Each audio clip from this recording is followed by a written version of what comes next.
Good afternoon, ladies and gentlemen. Press the right button. Nice to see so many people here. It's quite a buzz.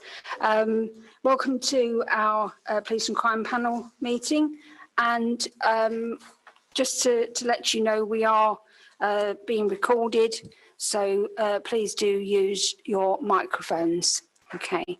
And I'd like to welcome also our guests. We have, I'm sure they'll introduce themselves when it comes to it, but we have several sets of invitees this time, so I'd like to welcome them all. Could we first of all have apologies for non-attendance? Through you, Chairman, we have apologies for non-attendance from Councillors Gonzalez, Savage and King, and from Miss Woodhouse. Thank you. Notifications of requests from members of the public to address the meeting. There are none, Chairman. Okay, thank you. Declarations of interest. Members are asked to declare any interest and the nature of that interest which they may have in any of the items under consideration at this meeting. So the next item is Chair's announcements. There's a lot going on in the world of policing at the moment. There's the PCC review part 2 has been announced, the Police Foundation report, the report on the state of policing, and I asked James to send those out to the members of the panel because I thought it'd be useful for you to see them, although we won't actually be discussing them. And there was also the policing protocol, and so I have sent that to you as a draft to get any comments back, as we're not actually discussing it, as we've got other items on the agenda. James and I attended the East Midlands Network session, which is very interesting, and the organiser of that Frontline are currently polling to get thoughts on a date for an annual conference. It's most likely to be in November at Warwick University. So those are my announcements. Okay. So next item is the minutes of the last meeting, which was on February the 3rd. It's a long while ago now. Has anyone got any corrections to the minutes? Any? Okay, is everyone happy that I sign them as a true record? Okay, thank you very much.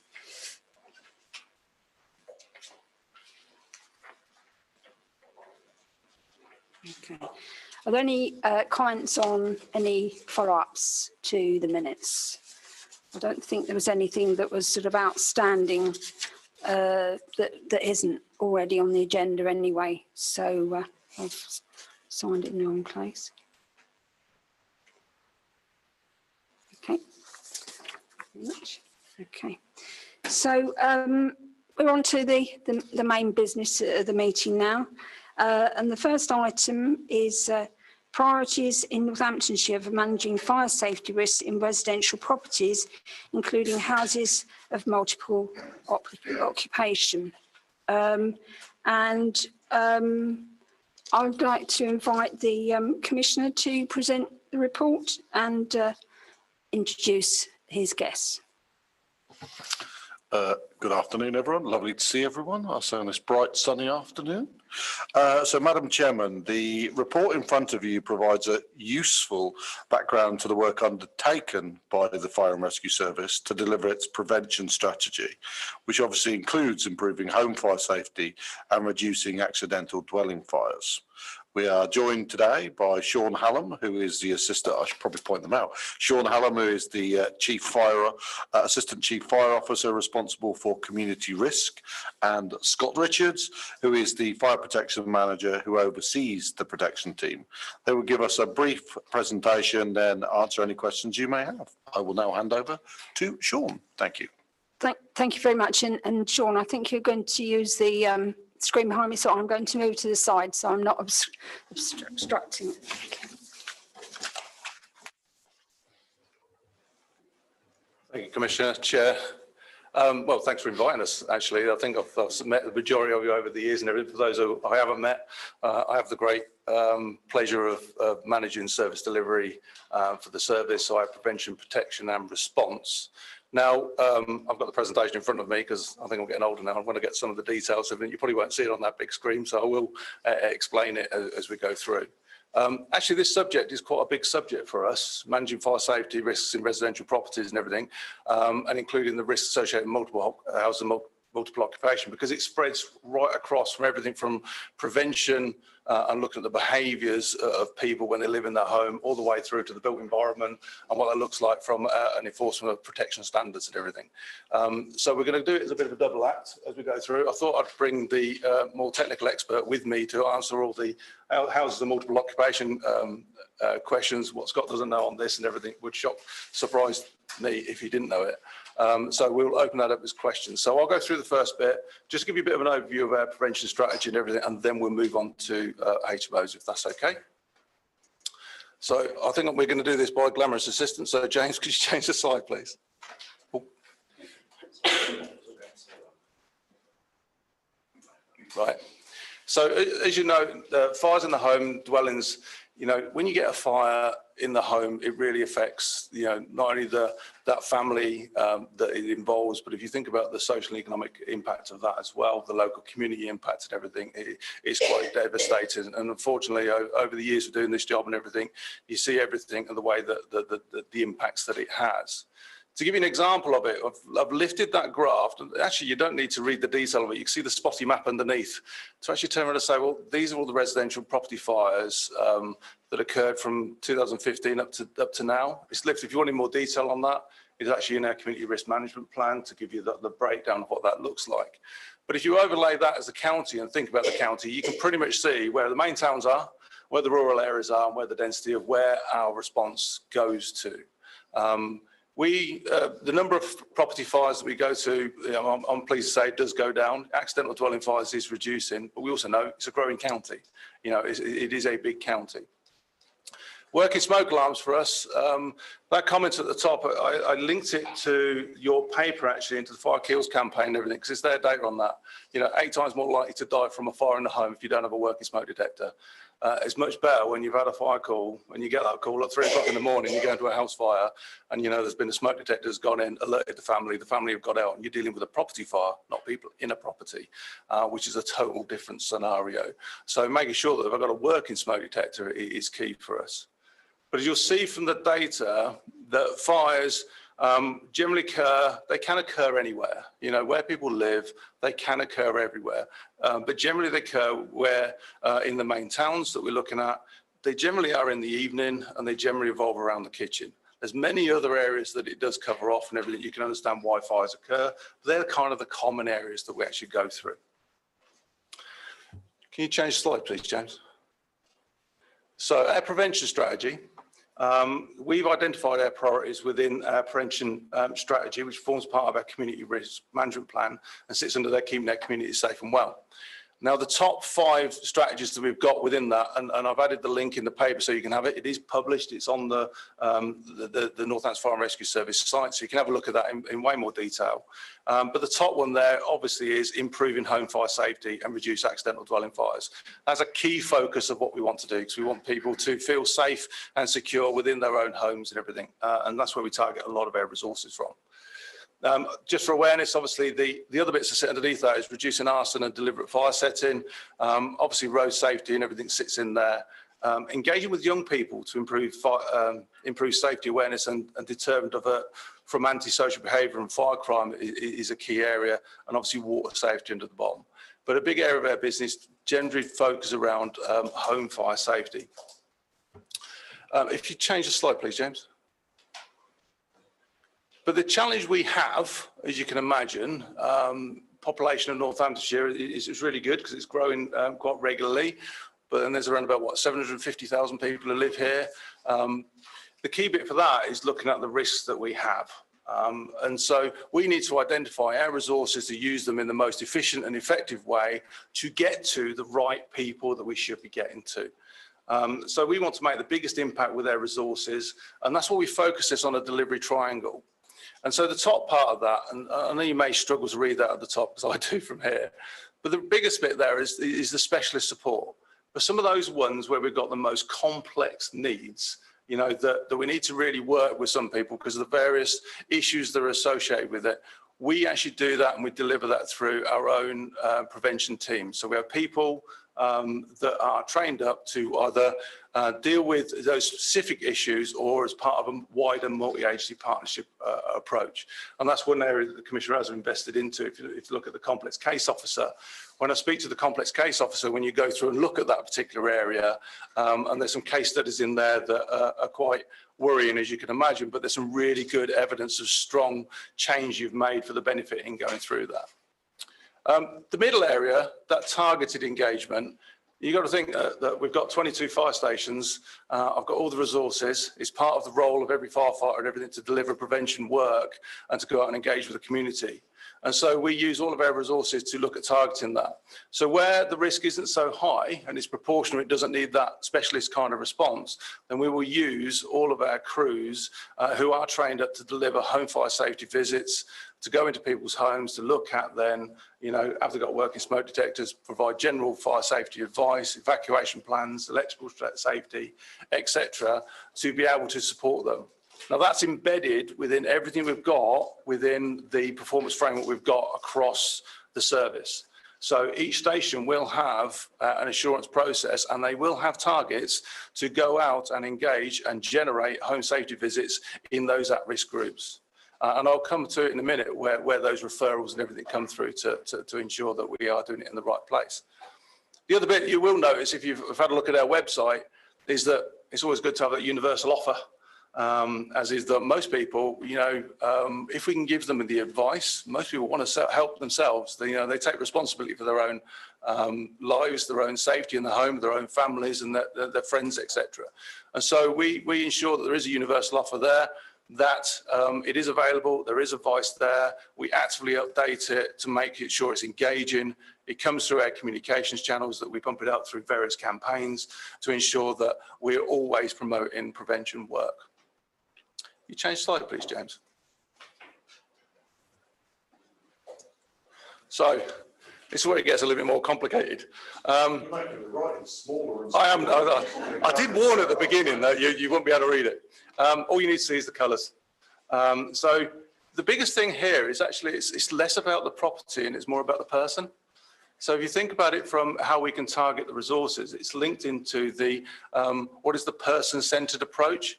And you can see personal factors that if the risk goes up, if somebody's got mobility issues or the way they live that is really impacting them, then they go up in risk. If their home factors about how they actually live, their home physical environment, when you're looking at the provision they've got there, or if they're tied into hoarding or other things, then the risk would change accordingly. And then there's also behaviour factors that we kind of build into this, such as like drinking, smoking, and generally or use of various different things and everything. You can understand that person-centred approach really affects the way we want to target our resources. Now, the complicated bit that you're not going to be able to read, and the Commissioner's going to pull me up for that because I put a slide up you can't read, is that actually when you go across where the risk is higher, and it's all in the red box at the top, that's where we start using the triangle approach, and you're in that bit where you're in the more targeted approach with the specialist support that you actually need. When it comes down to the green, the blue areas and everything, these are the areas that we can actually deliver that through the crews and everything, and we kind of do that proportionally. The outcome of that actually means that 37% of our home fire safety visits are delivered by that specialist support and everything, dealing with the more complex ones. But I am pleased that when we look at then the quality of using their resources, and that's when we do get picked up, we've gone through within accountability board, is that, and it's a key driver for mine in the use of resources, is that 76% of the home fire safety visits we deliver, and I can actively monitor that as part of my quality assurance, are delivered within that high and very high risk category. And so we know that the houses we're going into are actually going to the right places, matched to that kind of risk, how we do it. We had to change it over COVID. Over the last couple of years, it's been very difficult to go in and get into people's homes and everything. Somebody said, don't go into our house and everything.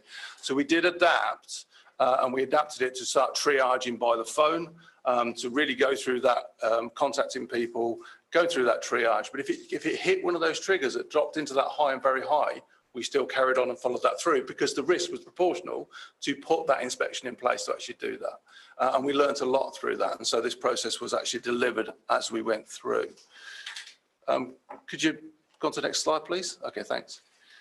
So having where we generate referrals is been really good, actually, because we put a lot of work in there.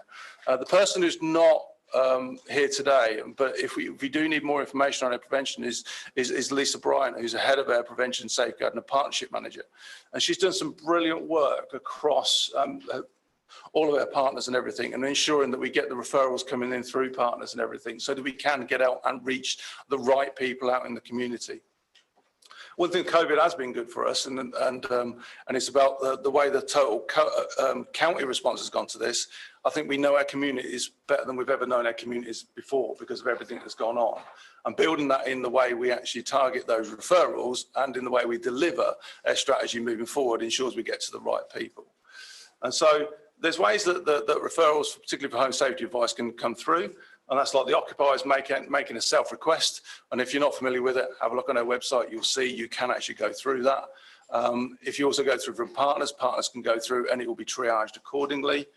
It can be a referral to the home safety team or from a partner agency.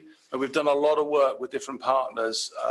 And Lisa would quite happily give me a long list of all the partners. But our point is that if we've been to an incident, you know, there's usually someone who's engaged with that person beforehand, that knows them, knows those issues. They should be flagging that things up to us so that we can prevent it from occurring in the first place. And we've done a lot of work on that. The other bit is hot strike activity following an incident. And what I mean by that is, and we've developed this and we've just reviewed that actually, haven't we, in the community impact assessment process, is that if a fire occurs in the community, there's a massive thing that impacts that community. There have been some areas over my years of, in different areas of the county, and I'm not going to name them for obvious reasons, that I remember when I was a station commander, trying to get into certain community groups was very, very difficult. You know, they just wasn't, you weren't going to get over that threshold of the door, even though we're actually quite a neutral asset that's trying to help you. But an incident occurs in that street, and they all know about it, those doors go flying open, and you've got a window really to engage with a real hard to reach community. So what we do, we will run a hot strike activity, which means that we will put crews being very visible in that community, along with prevention teams, and in pulling other partners, not only just to support that recovery of the local community, but also to engage, provide advice, and take that opportunity to get into those areas that we need to do. That's a regular occurrence that goes through. We also follow through what is, you know, we will do a community impact assessment on it, where we will look at then have we been involved in this particular household before? Who's been involved in them? Has there been any learning to you know, take from this incident?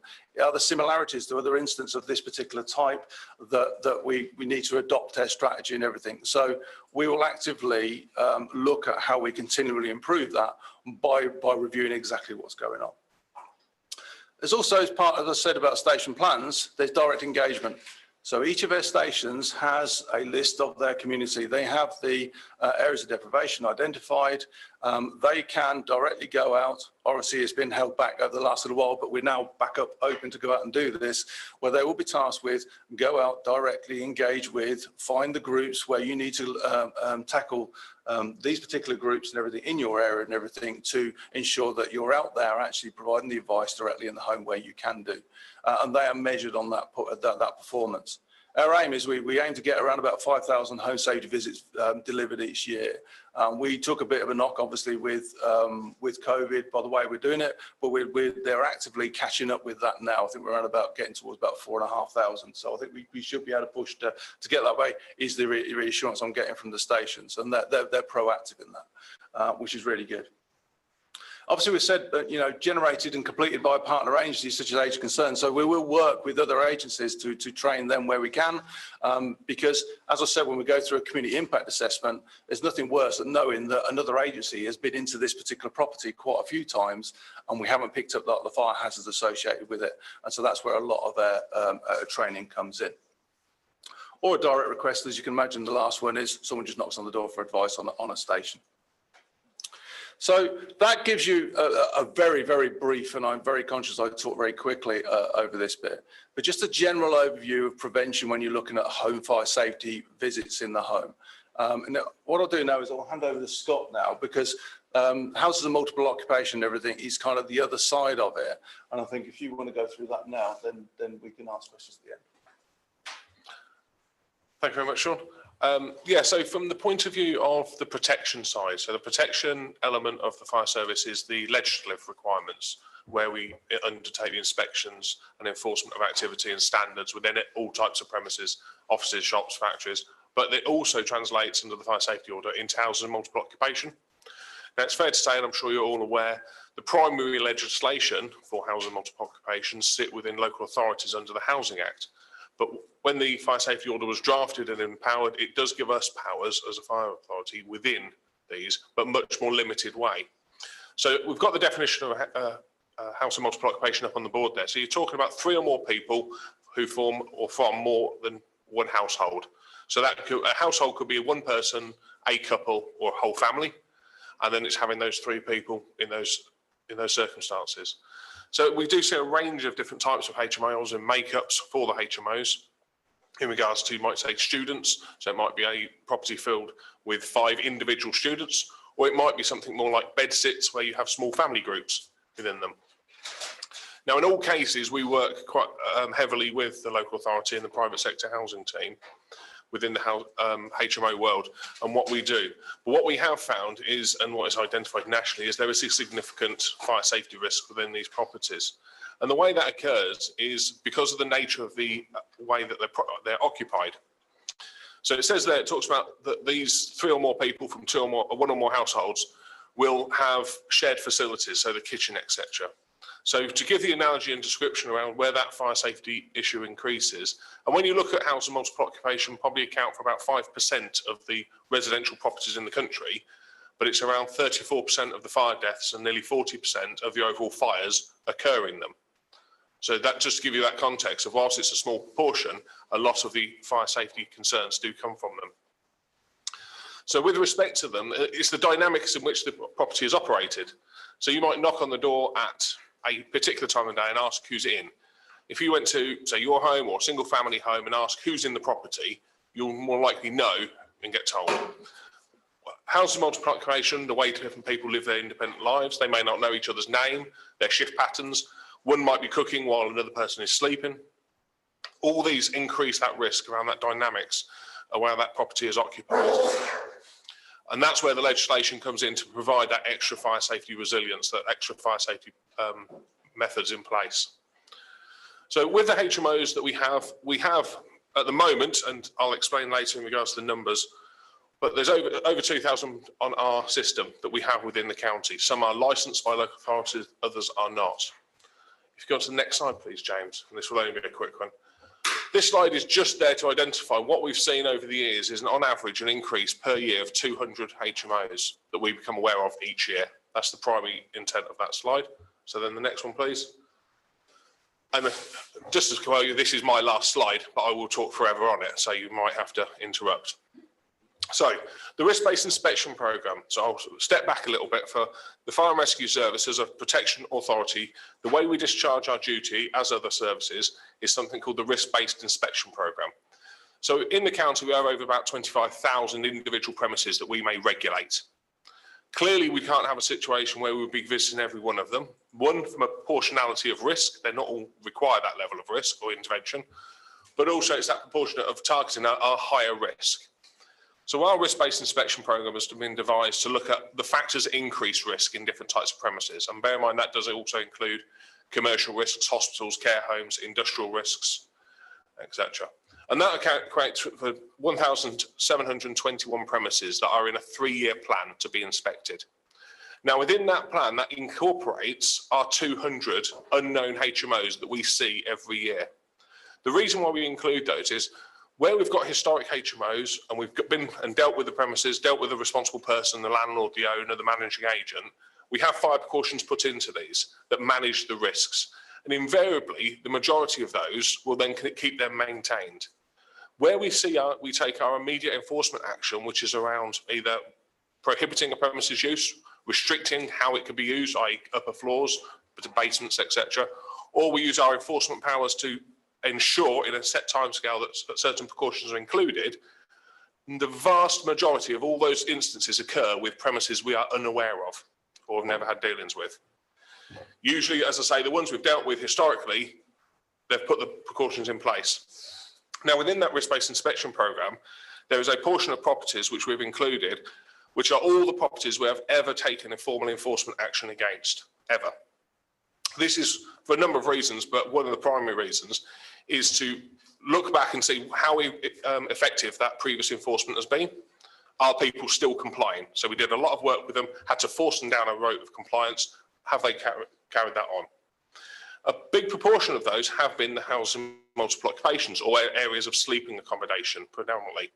And what's been interesting during the last couple of years where we've been doing some of this work and going out there, the HMOs that we've been out to that we've previously enforced, a large proportion of those have all ceased operation as a HMO and reverted to single private dwellings. Now, I can't give you any reason or rationale for that, as we've not gone deeper into it than that point. But what it does do is indicate, and what we've certainly seen from conversations with letting agencies, managed agents, is a slowing of the number of HMOs, it seems. Clearly, with the local authorities we've worked, there is a lot of unknown or suspected to be housing multiple occupation, and we are very keen to target those. That is in our higher risk. We have those highlighted. An example being intelligence that came in recently in regards to a road where a member of the public had identified what they thought was another 20 houses that weren't being regulated. We instantly took action, and by the end of I think the fourth day, we had knocked on every door in that road as the fire service to make questions in regards to the occupancy and use. And then that's again where we were working with our local authority partners to ensure that if they are taking action, it is done appropriately and proportionately. In the middle band, where we've got this a number of properties where the HMOs where we've previously been to, previously compliant, what we've started developing, and during the pandemic we used the sort of availability time, we developed a training package for all crews to be able to undertake. Now this is, to be clear, the top part of that triangle, the risk-based inspection programme, is delivered by the fire protection officers who are trained in fire safety, in competency in both the knowledge, but also training in investigation as well. So they undertake those tasks. Where we've targeted then the next layer, these HMOs that we've previously been to, they've been previously compliant, what they need is more of a low-level check.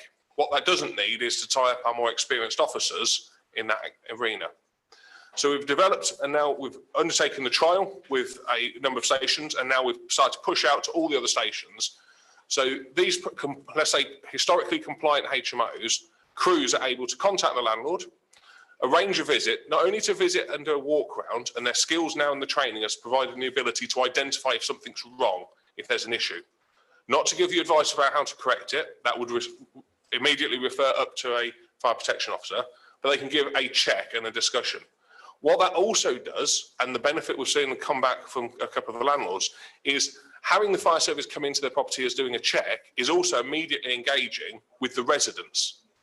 And let's be fair, because of the nature of any property, it's people who present the risk, not the buildings usually.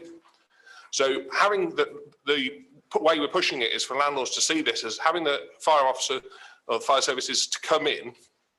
It's a friendly and trusted face that we find a lot of engagement with. And once they're in the properties, that then develops into the prevention world, that ability to give more specific home safety advice within the rooms or the small dwellings area. And that's the key driver for this. So basically, we're managing that additional risk by a low-level check, but hopefully there's an open door into talking to people, those who will suffer the fire and unfortunately suffer the consequences thereof.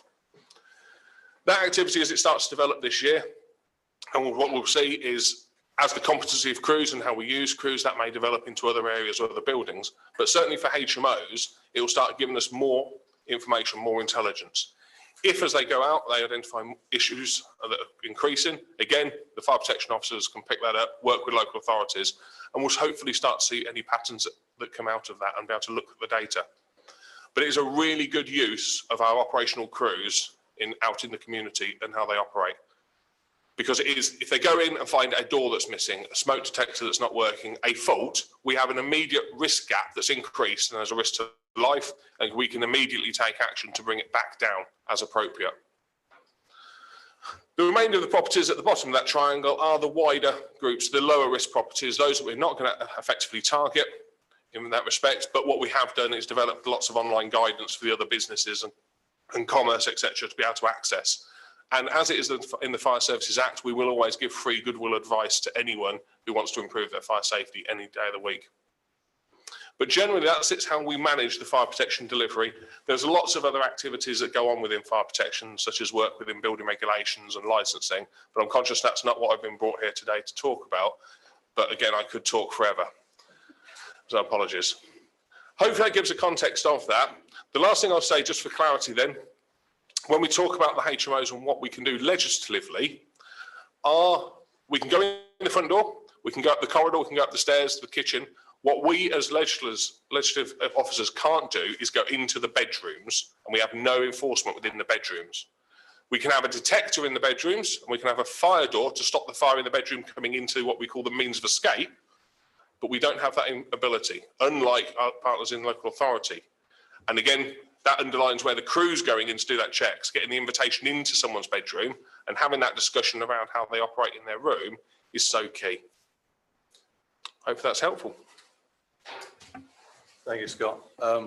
So yeah, I'll agree with him. He can talk around this subject for a long period of time, but what we try to portray is actually from a service delivery management team perspective, bringing prevention, protection, response together. We look at it as quite a holistic approach, if you know, whatever it goes on with it. So I hope that gives you a bit of a flavour of what we're talking about and generally covers your question. But Chair, I'll hand back to you if that's okay. Thank you very much. It's very interesting. Is there any questions from Councillor Pritchard? Yes. With regards to HMOs, do you have the authority, if you go into an HMO and you are incredibly aware or in fact concerned about the fire safety or, you know, the threat to life there, can you actually shut it down, or do you have to go back to the local authority to get them to shut it down? So no, our powers under legislation provide an immediate prohibition notice or restriction notice as is appropriate. We have a fire protection officer available 24/7 all throughout the week, and at any time they have the ability on the doorstep through the methods of modern technology now to issue a prohibition notice there and then if it's so fit. There is a duty for us to consult with the local authority, but only as appropriate. So obviously 2 in the morning, we could say that is not appropriate. We can do it, but we then pick that up at first thing at the most appropriate time. And presumably the occupants then have to leave, do they? Occupants would have to leave at that stage, depending if it's all there. And what we do have is then links within the local authority to contact to say we are then displacing people. Yeah. That has been really improved with the changes with the unitary authority. We have really good links there and how that displaces individuals and if they're at risk for further accommodation. Thank you. Thank you. Councillor Maxwell. Well, my question really, if you have fire alarms, you know, most people buy fire alarms and put them in their houses, but a group of people that don't buy fire alarms because they can't afford them, and these are the people you should be targeting. Do you actually give out free fire alarms? Smoke alarms. Oh, well, I mean smoke alarms. Yeah, sorry. Yeah, sorry. Oh, yes. I mean smoke. Yes. So from a prevention point of view, when we're going into single persons dwellings, own homes, etc., that within the home fire safety visits, there is a provision to install a smoke alarm as required. Within houses of multiple occupation, it is the landlord's responsibility to provide them. And we would not provide them because effectively we would be taking part into their fire precautions and their legislative requirements. So quite often they'll have the advice upon issuing a prohibition notice to go visit the local shop, and they'll install them to take away that immediate risk to life that may allow people to continue sleeping. And I must say that is the most common outcome after issuing a prohibition, is the visit to the nearest 24/7 shop. That brings, in most cases, brings that risk down because it's their duty and at their cost. And then we would work beyond them to put in the correct fire alarm system thereafter. What about council housing where sometimes they don't have smoke alarms? So where the premises is provided or your tenant, under legislation that came in back in, I think, 2018, There's a requirement if you rent a property to ensure working smoke alarms are in place at the point of letting, and that includes carbon monoxide detectors as well. What we often find is that's another element where if that is not in place, and that's unfortunately, the legislation that covers smoke alarms and carbon monoxide alarms within rented property is a local authority legislation, not a fire service legislation. But if in those instances, we can refer into those where that occurs, but it should be there at the point of letting. My second question is, where you have multiple occupancies in residential settings, you won't know whether or not they're multiple occupancy, and equally the planning department don't know either, because sometimes a house is let out and then a lot of people will go in it because the landlord can get more revenue from letting out one room. How do you actually target those houses? So we do that in a number of ways, which I'll run through. So where we've got this, the unknown HMO, the risk that we don't know. So what we have is a number of ways that will happen. So when we get a landlord, let's say a really proactive landlord wants to do the right thing, contact us. We'll always go out with them and work with them to develop their new housing multiple occupation. The reason why we do that is because they'll see us as a very proactive face to approach, and they'll share that news to other landlords. They'll actually call the fire service because they'll help you get this sorted.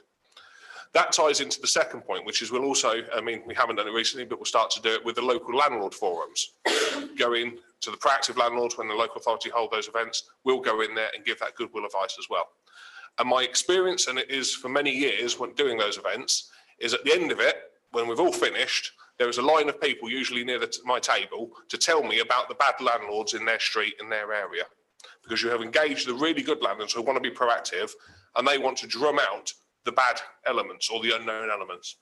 So that provides, one, as an element of trust for us as the fire service and that face of being professional. And because, as I mentioned earlier, we got that intelligence in, and within less than 2 days, we'd at least knocked on every door, hadn't got answers. That ability to react, we get quite a good level of intelligence in from our existing landlords that we deal with. We will also put in different media campaigns and stories that will go out there trying to engage members of the public who live in these accommodations to report them to us. And we've actually historically done that with some of the large employers as well. The difficulty in getting those responses is some of the people that want, say, for regards a cheaper accommodation or an accommodation that's not well known, may be a reason not to call us because they don't want to put their own accommodation at jeopardy, if that makes sense. But again, our intelligence streams from other agencies, we've had that in regards to where the police have intervened, and we've done work certainly extensively with the police, local authority around modern day slavery, where intelligence has come in, that's a joint approach. And we've also had on one occasion regards to information from annoyed neighbours, concerned residents within an area where they see this happening. And again, so there's a lot of different intelligence streams we have to get this in, and we will always act as quickly as possible on that information. Just add a little bit to both those questions, and when we get the most vulnerable people, yes, we'll go and fit a smoke detector up because when we're targeting those, they go up in the complex case box and everything. And we have people with hearing difficulties and various kind of things that we work with other partners to ensure they've got what they need, if you know what I mean. And that's the point of doing it by risk. I think a bit that comes across both of your questions is there, and it ties into our strategy of using our resources, expanding the knowledge of our crews, not only as a resource to go deliver the strategy. They're great eyes and ears that go out. You know, something goes wrong for the smallest level, they turn up, they recognise this is a HMO. We went out to just a small property fire that was cooking or something like that. And by the way, having that, and we've developed them, we've got an on-duty fire protection officer that is actually there to talk to and think, I think we've got this and everything, and this has gone on. That relationship that happens from what is happening dynamically to what you target is also really good eyes and ears on the ground, and that works a lot. They're very busy out of hours for that, and it ties in nicely to your question, I think. Thank you very much. Councillor Roberts, you're next. Thank you. I have to say, listening to what you both said, Sean and Scott, about this, I'm really impressed by the way you've gone about this. I think you're covering a lot of the bases. I will focus on houses of multiple occupancy because they can change the community and they can have effects on a street which goes beyond the actual property. You know, access for a big fire engine when you've got 15 people living with, say, 10 cars in an area can be difficult. But I'm going to ask you a question because others have covered these things. Flats are only allowed certain energy offers. They're not allowed to have gas, I believe, through planning regulations because of the danger of it. I wondered if I'm right in that, because you look, Sean, you do look as though I'm talking nonsense, but I wondered if you've got a good relationship with the local authority, we need to put a clear message out there that we're not going to have people thinking they can get away with things. But I'm just curious to know whether there is this embargo on gas in a multiple occupancy setting. So there's two questions, I think, there. In regards to the use of gas within housing multiple occupation is, as far as I'm aware, fully viable because it's in most of these domestic premises settings. And within blocks of flats as well, I've been to lots of flats that have gas within them. The mechanism on which it comes into the building and the sizing may be the part of that discussion. And it's certainly something that's come out of the Grenfell Tower inquiry in some of the blocks of flats where they've been retrospectively fitted out, may be part of that sort of understanding. So yes, that comes across in that regard. Sorry, what was the other part of the question? Access. So with the access and the number of vehicles, that is something we have, and we have again, it's working with the relevant authority, be it local authority or the police, if access is a problem into these sorts of areas. And that is something that we would feedback if possible within regards to planning, of which we are consulted within the planning area for the housing multiple occupation. It's difficult in regards to what we can comment on as a fire service, what's under the planning restrictions and what is recognised as a planning concern. But also then we are also involved with the building regulation stage as well to ensure the building is constructed and designed appropriately in those instances.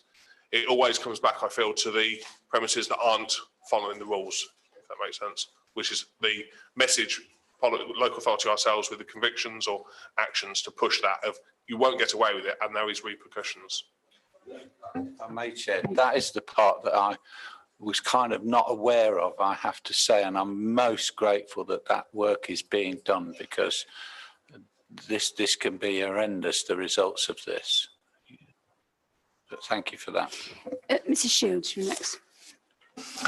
I have two questions, and it's linked to the one that you've just raised now.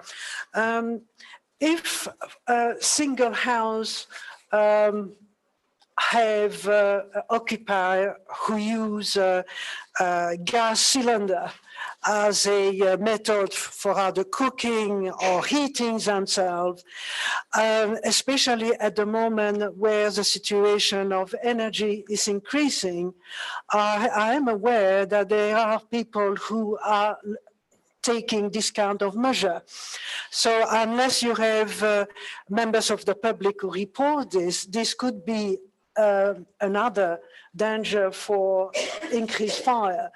That's my question. That's question number one.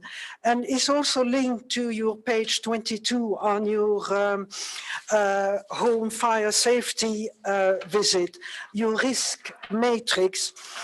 I really like this risk matrix because it really highlights the danger. And the danger is lone child, vulnerable adults, adult living with another adult or child in family. Now, you stated in your paragraph 3.8 that those who are over the age of 65 is a greater risk. Now, you've indicated that in a county of over 750,000 people, you can't look after all of them. But what would be the percentage of that group that you mentioned on your risk matters tool for prevention measure?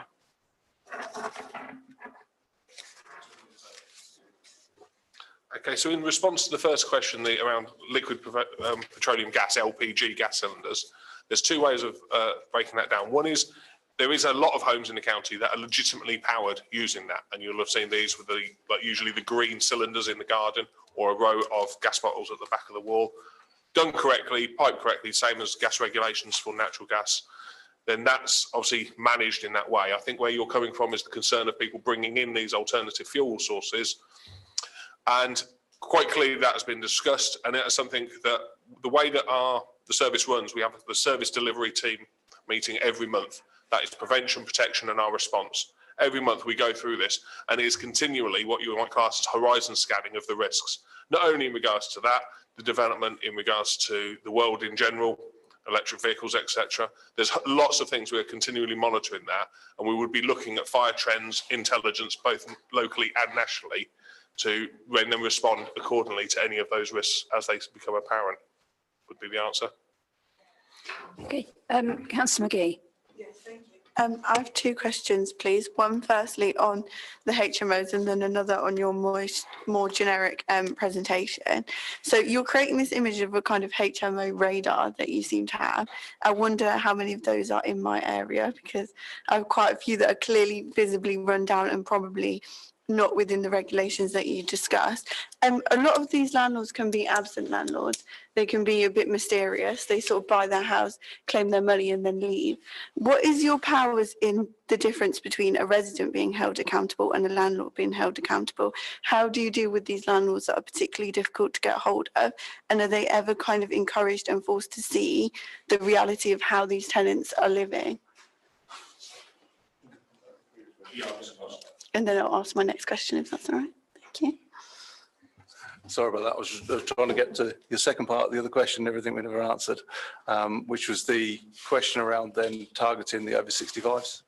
And so the risk matrix and everything is used to triage people coming into the system. So the reason we look at the over 65s and everything, statistically, if you look at the older you get, the more vulnerable you are, the impact of having a fire and everything clearly leads to the worse outcomes and everything. So if you think about that as a broad category of, you know, we would want to target that particular group, and the more older and more vulnerable you get, the more the impact of that particular fire will have on you and everything. So we tend to take that as a general broad brush.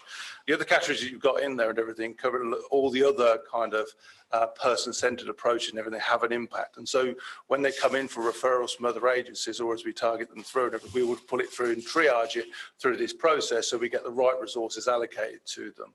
Can I give you what that is as a percentage across the county? No, I can't. I can't give you that here, if that makes sense.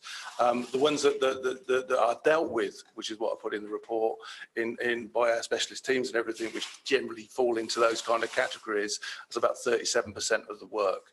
The other bit that I didn't highlight in the presentation was around about 6% is done in rural areas of home safety visits. Now we'll try to push that up actually, because we've got quite a rural community, if you know what I mean. While we've got the main bits of demand actually in the main towns, there's still the rural community safety to go through. So we're building that within the station plans and everything on that. All right.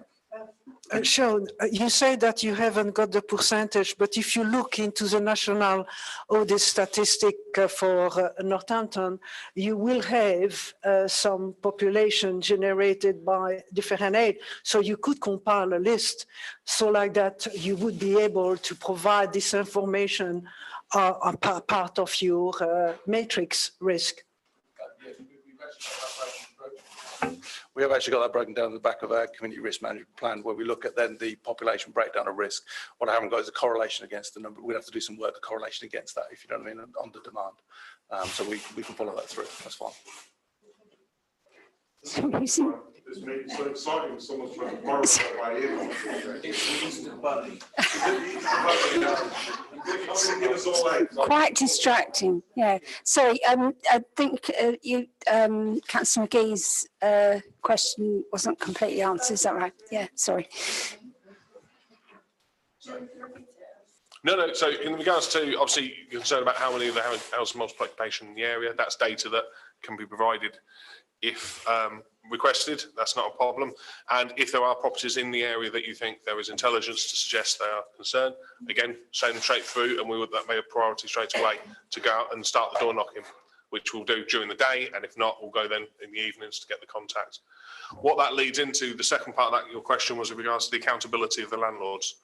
Without a doubt, 100%, the landlords, the owners, the managing agents are the responsible persons under our legislation. They are the only people that we will make levy against in regards to applying for this.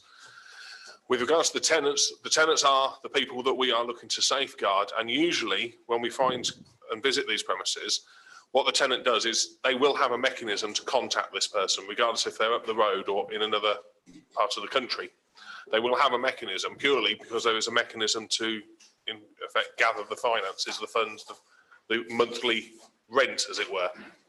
Now, that may be for a local agent, and as soon as there's a third party involved, even that's just the neighbour who happens to collect the rent and do the reporting, they come under the fire safety order as a responsible person as well, and we will explain that to them.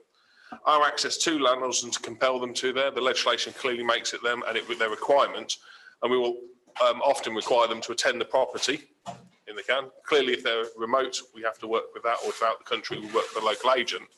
But in similar instances where the landlord has not wanted to engage or not wanted to travel, I'll be honest, we have travelled to them over some distance with a formal notice to arrive on their doorstep. If it becomes more complicated or the contact, that's where we work with local authorities and they use their powers as well to make sure that we really ensure that people are safe within those properties and we can take action. Thank you for that. And my second question is, you spoke a lot about numerical targets and then you mentioned an accountability board. Who is there, other than obviously ourselves and Stephen, who holds you to account? You mentioned a lot of multi-agency partners. Is there a union rep on the board? Who is the board made up of? So from, if I answer that one, then do you want to go, Commissioner? So from an assurance process and everything within the organisation, we've embedded that at all levels of the organisation. So if you think about it from a station planning point of view, the station commander will hold the watches together for the delivery of their targets and what they deliver. There's a group manager, so we're aligned to the unitaries actually quite nicely. So we have a community risk group in the north, one in the west, and we have a management structure that comes through that under a group manager. It's quite interesting on that one because if anything happens like community impact assessments, as part of the realignment of the partnership structure, there's a community one group that sits in there.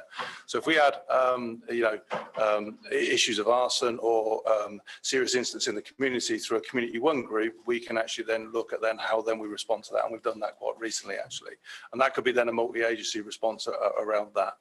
As to there where it goes on the assurance process and everything would come up to the assurance boards, where in all fairness, because I have prevention, protection and response, who writes the strategies, I hold them to account through the quarterly assurance review. So I do that every quarter with them. And then my report then goes to the chief, as being the service assurance board and everything, to look at that. Those outcomes then go through to where we have regular updates with the Commissioner of monthly accountability boards, where the likes of myself, the Chief Fire Officer and the other Assistant Chief Fire Officer, Rob Porter, will sit opposite the Commissioner and their team to actually address those things as they go through. As to the union engagement in that, I also chair the Employee Consultative Forum. So the Employee Consultative Forum sits then on a quarterly basis, and I've got about 7 unions that come together. They won't look at the performance, but if there's issues to do with the use of staff, roles, responsibilities and everything, those questions would come through into that kind of forum.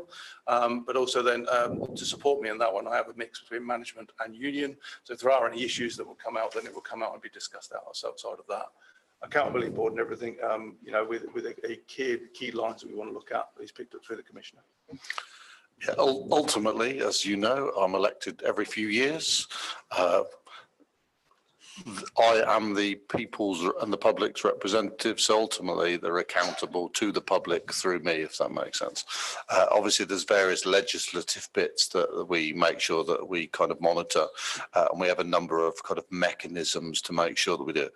The relationship with fire is slightly different from policing in that the chief constable is a corporation sole.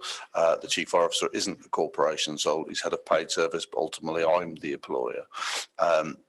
That is something that might change as a consequence of the white paper that's due kind of in May, because actually, and we operate in the same way for police and fire. In other words, ultimately, the chief fire officer executes and I hold him to account, and he owns his organisation. But in the end, that's a personal choice for me in terms of making sure that each of the respective chiefs are held to account kind of in the same way. Our primary mechanism for that is obviously have a small team that we scrutinise some of these. There's a lot of reports and statistics that do it, and then also that's where we then look at things. So, for instance, the extra investment we've made in Scott's team in terms of prevention. So we're obviously looking at things like and you've got it in your kind of work programme, things like kind of lessons from Grenfell, also Kerslake report kind of around Manchester, and obviously part of the Police Fire and Crime Plan and the CRMP are deliberately designed to make sure that we're kind of fit for purpose in terms of future.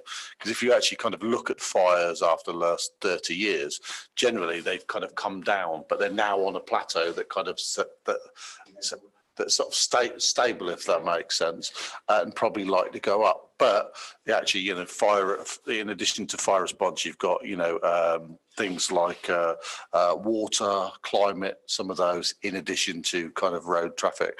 But as you all know, my key bit is what can we do from preventing app in the first place? So yeah, that's key in terms of Scott. Also making sure working with stations to make sure that if you like, forgive them, you know, Scott and his team are kind of the elite inspectorate, if you like, but actually having those boots on the ground to actually kind of go and do the low and identify means it's kind of a better use of it in terms of all of our resources as well. Thank you. Just a last question now on this topic, because I think, you know, we've got quite a lot to go on. So, Councillor Strachan. Chair, first of all, I'd like to apologise for being late. I was babysitting this morning. And then secondly, I rushed to the Guildhall and found it all empty. Then I looked at the header and realised it's here. So I do apologise for that. Very, very quickly, as the chair said, I just would like some clarification on this. Do we visit private housing just as well as we visit local authority and rented accommodation?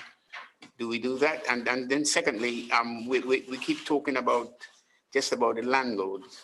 What about the landlords' agents? These people who act on behalf of the landlord, could they be prosecuted? So from a protection perspective, we visit all types of premises, regardless if that's privately managed or as a company or as a local authority interest, etc. So that gets covered in that respect, including any charity that potentially operates a house multiple occupation or almost mini care facility. With regards to the landlords, as I've said, landlords, agents, those responsible for the premises. So with regards to the fire safety order, it very much dictates those who are responsible persons. Primarily, in most cases for legislation and commerce, that's an employer. But when it comes to housing multiple occupation, that is the owner, the landlord, or anyone who has control. So again, the neighbour who has a key but collects the rent on behalf of the landlord has control over the property. Now, the level at which the fire safety legislation would apply to them is usually detail that would come out if you was going down the route of a prosecution of the due diligence that was paid, any contractual agreements. Certainly from a managing agent point of view, sometimes if you drill down, what that managing agent's role may solely be is a rent collector and reporting faults. That may be the only contractual agreements that are in place for that. Others take a much more holistic view on that. And that's what I say we would investigate them as responsible persons, full stop. Thank you very much. It's been really interesting. I'd just like to comment that there was lots of Facebook posts a while back, actually sort of explaining about fire safety in the home, and there was water safety and various others, and I thought they were really useful, and you know, it gets to quite a broad you know, as well as obviously a more detailed going out to fire safety. So, I'd commend that. But thank you so much for all your explanations and answering the questions today. And I think it's been, you know, very much an eye-opener for us to see what work goes on. So thank you very much indeed.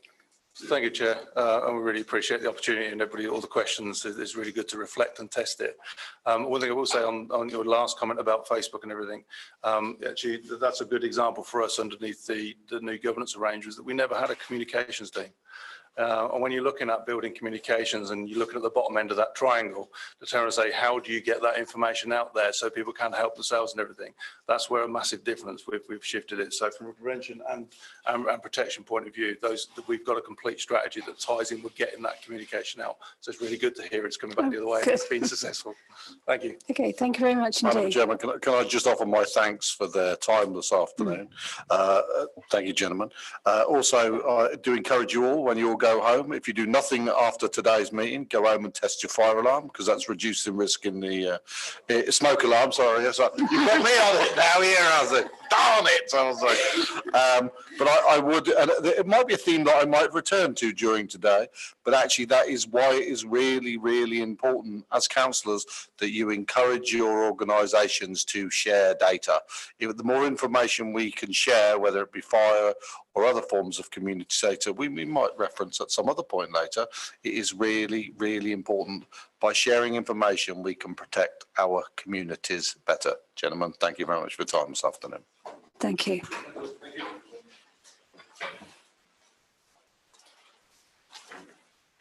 I'd like to move on to the next item, which is activity on early intervention and adverse childhood experiences in Northamptonshire. So we'll give people a chance to move around a little bit, but we have some visitors who are going to speak to us. So if the Commissioner would like to Thank you, Madam start us Chairman. off on this and introduce people. Thank you, Madam Chairman. As you all know, why they get in situ. As you all know, early intervention is one of my key priorities and is a key aspect of the work of my office each and every day. We have a dedicated early intervention team who help to advise, support some of the most vulnerable across our county. We provide special help to family in needs, victims of domestic abuse, and to children and young people. The value of this work is undeniable as it helps prevent people from entering the criminal justice system, helps them make positive and constructive life decisions that ultimately mean they will lead better and more fulfilling lives. Today's report gives you an overview of the work which is currently being delivered by our early intervention team, which is led by Nikki, who is joined by some of her team to give you a briefing of this important area of work, and will answer any questions you might have. So I will actually hand over to Nikki first. Thank you. I'm not going to add a significant amount to that. Essentially, our early intervention team is very focused on tier 2 early intervention, so the level before people generally will hit the thresholds for services provided by the Children's Trust.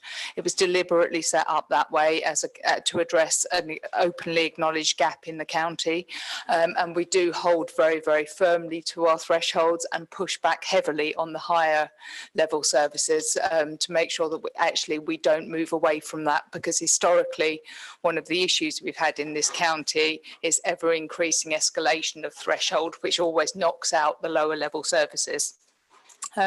Primarily, the team works in 3 main areas: general family support, work around young people involved in knife crime and gang activity alongside the SERVE programme, and then around families who are referred as a result of a domestic abuse incident being reported to the police.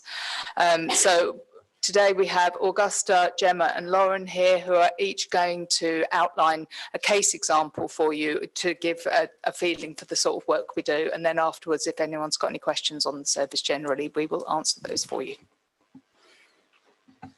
Thank you, Commissioner. Thank you, Nikki and Chairperson. So my name's Augusta Ryan. I'm an early intervention and ACE officer.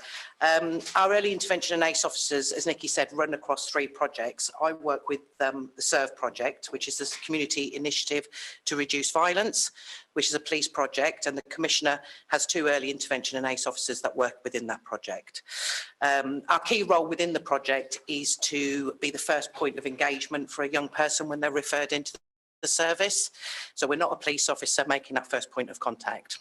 I'll give you an overview of a case that I have recently been involved in to give an idea of the type of work that we do get involved in. But the aim of SERVE, like Nikki has said, is to work with young people that are at risk of criminal exploitation and that are linked to knife crime and violent crimes. So a young person was referred into SERVE and she was highlighted as a knife crime and vulnerable priority individual for the East Northamptonshire area by the neighbourhood policing team for that area. She's 13 years old. The initial referral reported that this young person was extremely hard to engage, didn't engage with services and was classed as a hard to reach young person. Her engagement with police was not positive. So initially it made phone contact with parents, went out to see this young person.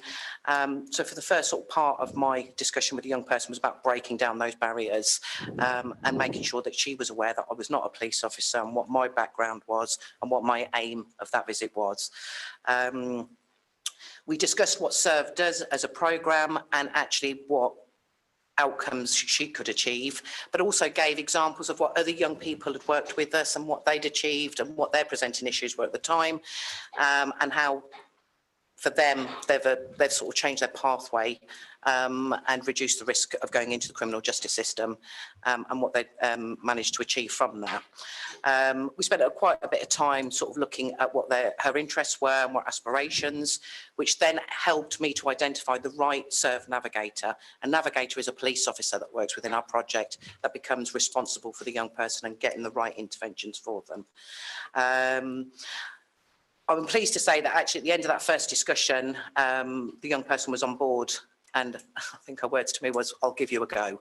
So it was up to us to sort of, you know, the proof was in the pudding. We had to sort of come up with the goods for her. So as part of our handover process, we don't just then not see that young person again. There was another appointment made. I went back out with the navigator, which is our police officers. They don't wear police uniform, so they go in normal clothing. It's very hard to identify them on their ID card that they're a police officer because they're there to engage young people. I'm pleased to say that the person that I matched up was the right match. They engaged very well straight away. So the presenting issues for this young person before we started the intervention was through knife crime priority. There was violence instances, lots of antisocial behaviour in the area, and really concerning was that this young person wasn't attending school and had been permanently excluded, not only from her mainstream school, but also from the alternative provision that was allocated to her. So I'll give you an overview of the interventions. I won't go into detail, but you can ask those questions as we go along. So initially she was allocated or requested, should I say, to wear a buddy. Now a buddy is almost like a tag that sits on an ankle. It's a tracker. And it was the young person that it's not compulsory for any young person. She requested to wear this because of her reputation within the area. She found that she was being accused of things quite often that had nothing to do with her. This enabled us then to track that and offset her from any crimes within the area or any reports, and she wanted that. She wore that initially for 8 weeks. We did have crimes and intel come in that matched with her buddy, and that was part of her journey of change. She agreed to extend that for 8 weeks. I'm pleased to say she no longer wears that, but that was a choice for her. We use the buddy tracker also for young people who are being exploited, and if they're being used by, their terminology is olders, it's a prevention that actually those older people don't want them around them because they know that they can be tracked. So for this young person, she was really keen that she wanted to wear this. So that was one of her interventions. The other part, which was really important, she was offered a 12-week intervention, which engaged really well in with our mentoring programme. And our mentors are from London, and they're a company called Exodus. She had one-to-one appointments for 12 weeks face-to-face, where these people have got lived experiences themselves, so she could relate to her mentor. She engaged in the 12-week programme. They've now extended her 12-week programme because this young person is having some identity issues. and they're doing some work with the family. So the mentor is now coming into the family with the young person's permission, and they're doing some group work with mum and dad and the young person. So she's got an extended 6-week session with our mentoring service. She attended a construction skills workshop because her aspirations is to go into construction post-16. As a result of that, the CITB, which is the Construction Industry Training Board, have offered her a spot post-16 for her to do some further training when she's finished her education. I said earlier that she'd been permanently excluded. Her navigator has worked extremely hard with the local authority and social care, and we identified a specific setting for her, which is based in the Wellingborough area, which focuses on education in terms of her core subjects, but they have a construction workshop there. So that's why we identified that setting, because actually it's not just putting her into any setting, it's about finding the right setting that she's going to engage with, and they're going to engage her more importantly. I'm pleased to say she's got a space, and she starts actually after Easter holidays, and she's been to visit, had a couple of settling in sessions, and it's all extremely positive at this stage. She's had a knife intervention completed by her navigator. So that's really important. We can't just take these people in and then not educate them about the risks of carrying weapons. The other thing that the navigator has done, the commissioner also has a targeted youth team. He's linked in with our targeted youth team because they have lots of resources and tools, and he's tapped into them and spent some time about how to sort of manage and do an intervention with a young person about anger management, because this young person was displaying lots of acts of violence within the community. So he's used some specific tools and interventions that they've done over a period of 4 weeks. But he worked with our youth team to sort of get the right tools to do that. So she's had some anger management intervention as well.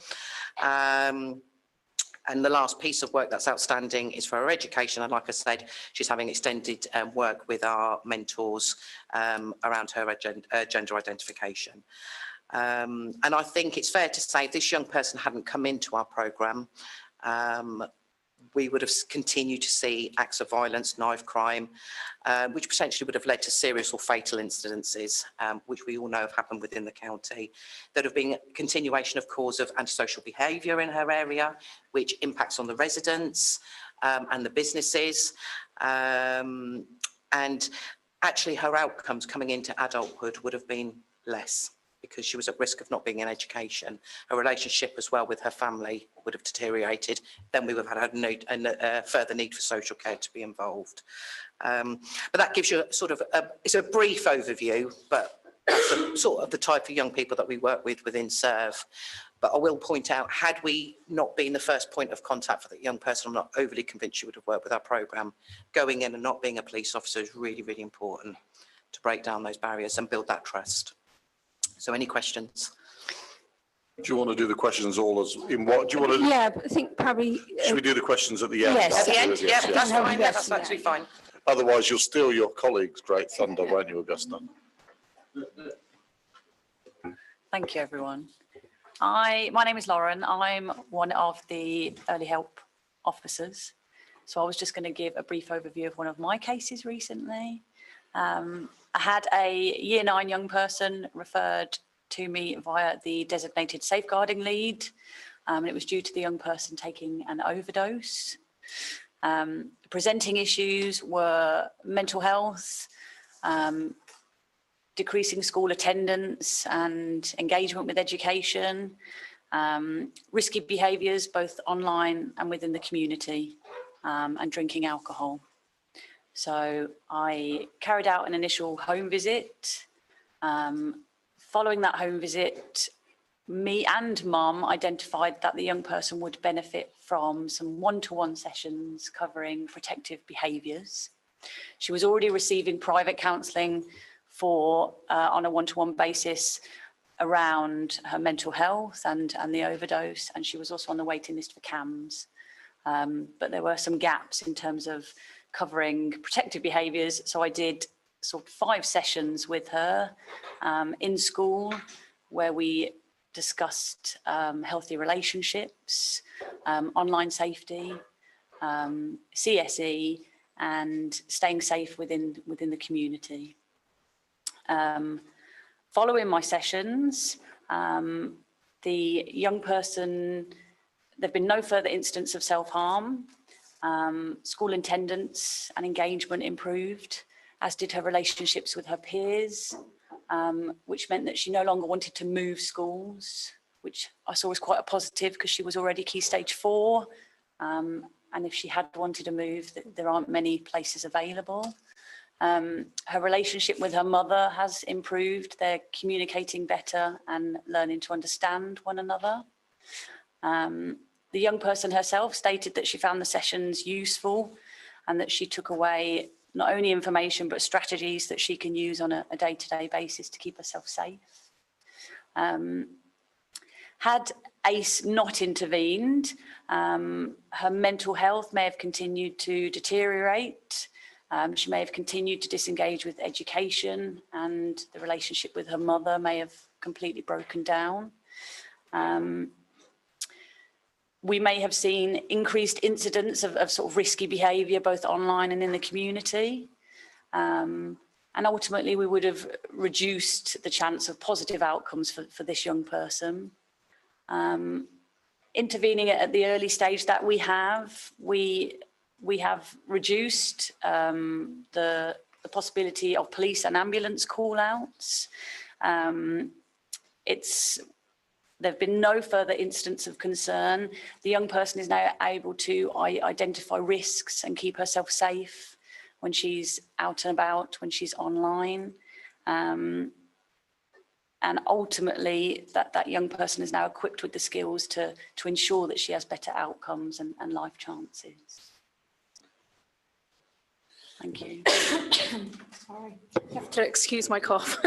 I'm just getting over it. Hi, my name's Gemma Childs, and I'm again part of the team, but I work more in the DA project. So we kind of get our referrals slightly different to everybody else. So if there's been police call out really within the last 24 hours, they submit their PPNs, their reports, and they come through. We work alongside the partnership coordinators in Northamptonshire, and we identify the cases that are that low level, which Nikki mentioned, and we will step in and we will contact these families wherever if they've had a low level domestic incident where there's children involved. As an example, I've got a case to sort of share with you to sort of show the work that we do really. So I had a case come in, and it was only a young mum with 2 children, but she had multiple issues. The main reason it had come through was because she was in complete conflict with ex-partner. He was still staying in the property whenever he felt like it and had a lot of control over that house. She wasn't able to make many decisions on her own, and she had multiple agencies working with her. Her youngest son had additional needs. Her eldest son was struggling and his school attendance was very, very poor.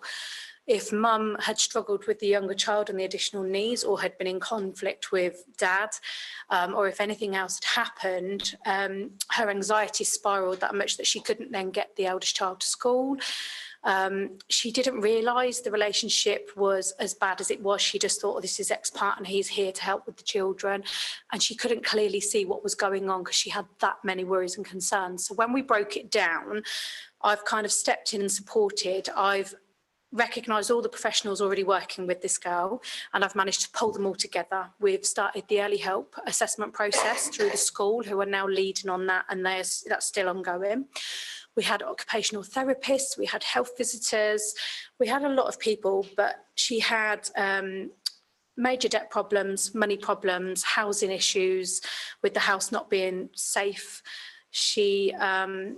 She had the conflict, obviously. So a couple of things that we first of all did was we made sure she was safe in her property.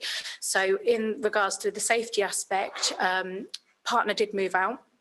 She did ask him, she got the courage to do that. They discussed as a team with professionals why they felt that was best, and dad agreed. So that took the conflict out of the house and reduced the children seeing that then and there. Safety aspects, I got the fire service straight into the house because they had no working smoke alarms in there. We put a safety plan in place, and we did safety planning for if dad was to turn up. Youngest child had a specialised bed, and if you was to walk into the room, you would just see it as a wardrobe. It looked like a wooden structure, but it was actually a specialised safety bed for the child with additional needs. So fire service now, they've come in and they've worked with her, and they've identified that they wouldn't have even known that was a bed had they have gone in an emergency. So that's now been notified, and I think the local crews have identified that and had discussions about it. That lowered mum's anxieties a lot. I've managed to get community law involved with mum. They've done a lot of debt management with her. They've got her on a plan. She's now repaying things that she can afford. They've supported. They have got a benefit agency in contact with her, so she's now getting the correct benefits, as she was getting half of what she was actually entitled to and really, really struggling. So she's now getting the correct monies. School have worked really hard with her, and we've encouraged her to the fact that if she's had a rough night or she's had something happen, rather than just not take the eldest son to school, still take him, but they'll be a bit more lenient if she goes at midday. Still go, because he's still then being encouraged to go, he's still getting an education, and they're still working on that to improve it. In regards to the domestic abuse, I have worked with mum on a number of occasions to help her get a better understanding of healthy and unhealthy relationships, looking at parental conflict and the effect that it has on children's emotional well-being, mental health, and her own mental health as well. We encouraged her to attend some workshops that we've been delivering within the team. The first one was the emotional impact on children who experience parental conflict and how that can affect them now and later in life. She didn't have the confidence to do that in a group setting, so I did it one-to-one, and she asked loads of questions. She made quite a few changes after it. She's now had the courage to go into a group setting and complete healthy and unhealthy relationships work, and she is currently booked on to do the next Freedom programme with MDAS. And she is more confident to be able to move to that. So from just going in and engaging with this parent, seeing multiple issues, we've now got it set up so there's an action plan flowing. Every individual know what they're doing to support and how they're doing it, and they have timescales on it. She's had safety aspects, she's had money aspects, she's had domestic abuse.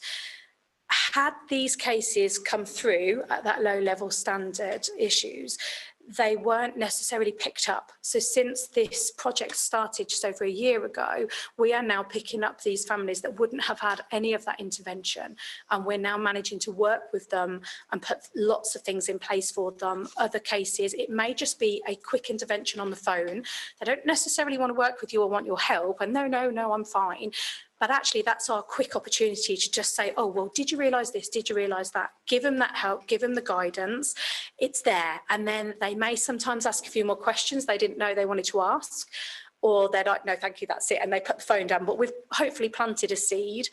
And then, you know, we do interventions, we can go out and work with them, we can get other agencies involved, and the schools have been absolutely amazing, because any DA notification that comes through will be notified within the school and education arena, so they're aware. And previously they'll get the notification but they won't know what that is. So when we've had the conversations, we don't give them any information, but actually, what are you doing to support that child? You know, you've had this notification. You know, is there protective behaviours? Could you put that in place? Could you do emotional well-being? What is it you can do for that child? And they come up with this whole safety plan, interventions, and they've been absolutely amazing. So it's really worthwhile project. And, you know, education for the children is improving. They're getting more support with their emotional well-being. Parents are understanding more about what's healthy, what's not, but also the impact to them, their mental health and their children. So it's been really, really great project. Lots going on, lots coming in every day. Some weeks it's quieter, some weeks it's really, really busy. And we're all working in partnership, which has been amazing. So that's my bit done. Thank you very much indeed. Nikki, did you want to come back? No. Okay. We've got a couple of people that want to, Mrs. Shields first.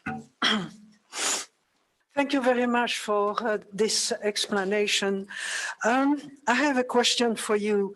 The early intervention family support team, compared to the previous year, how many families did you refer and assess for suitability? And if that was not possible, what was the alternative service that you provided? So I just want to know, compared to the previous year, how many families have you helped? Thank you. We don't have that information at our fingertips today, but we can give you a breakdown of the figures for last year separately after the meeting. So you don't have the numbers of family for this year, not last year's? Not here today, because that's not what we've brought here today. We've deliberately brought the case examples to you today so that you can understand the types of work we were doing. The numbers are normally reported in the performance report anyway.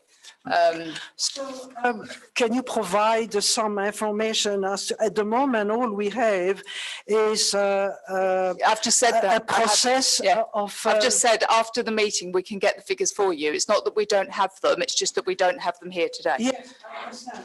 But my question is not finished.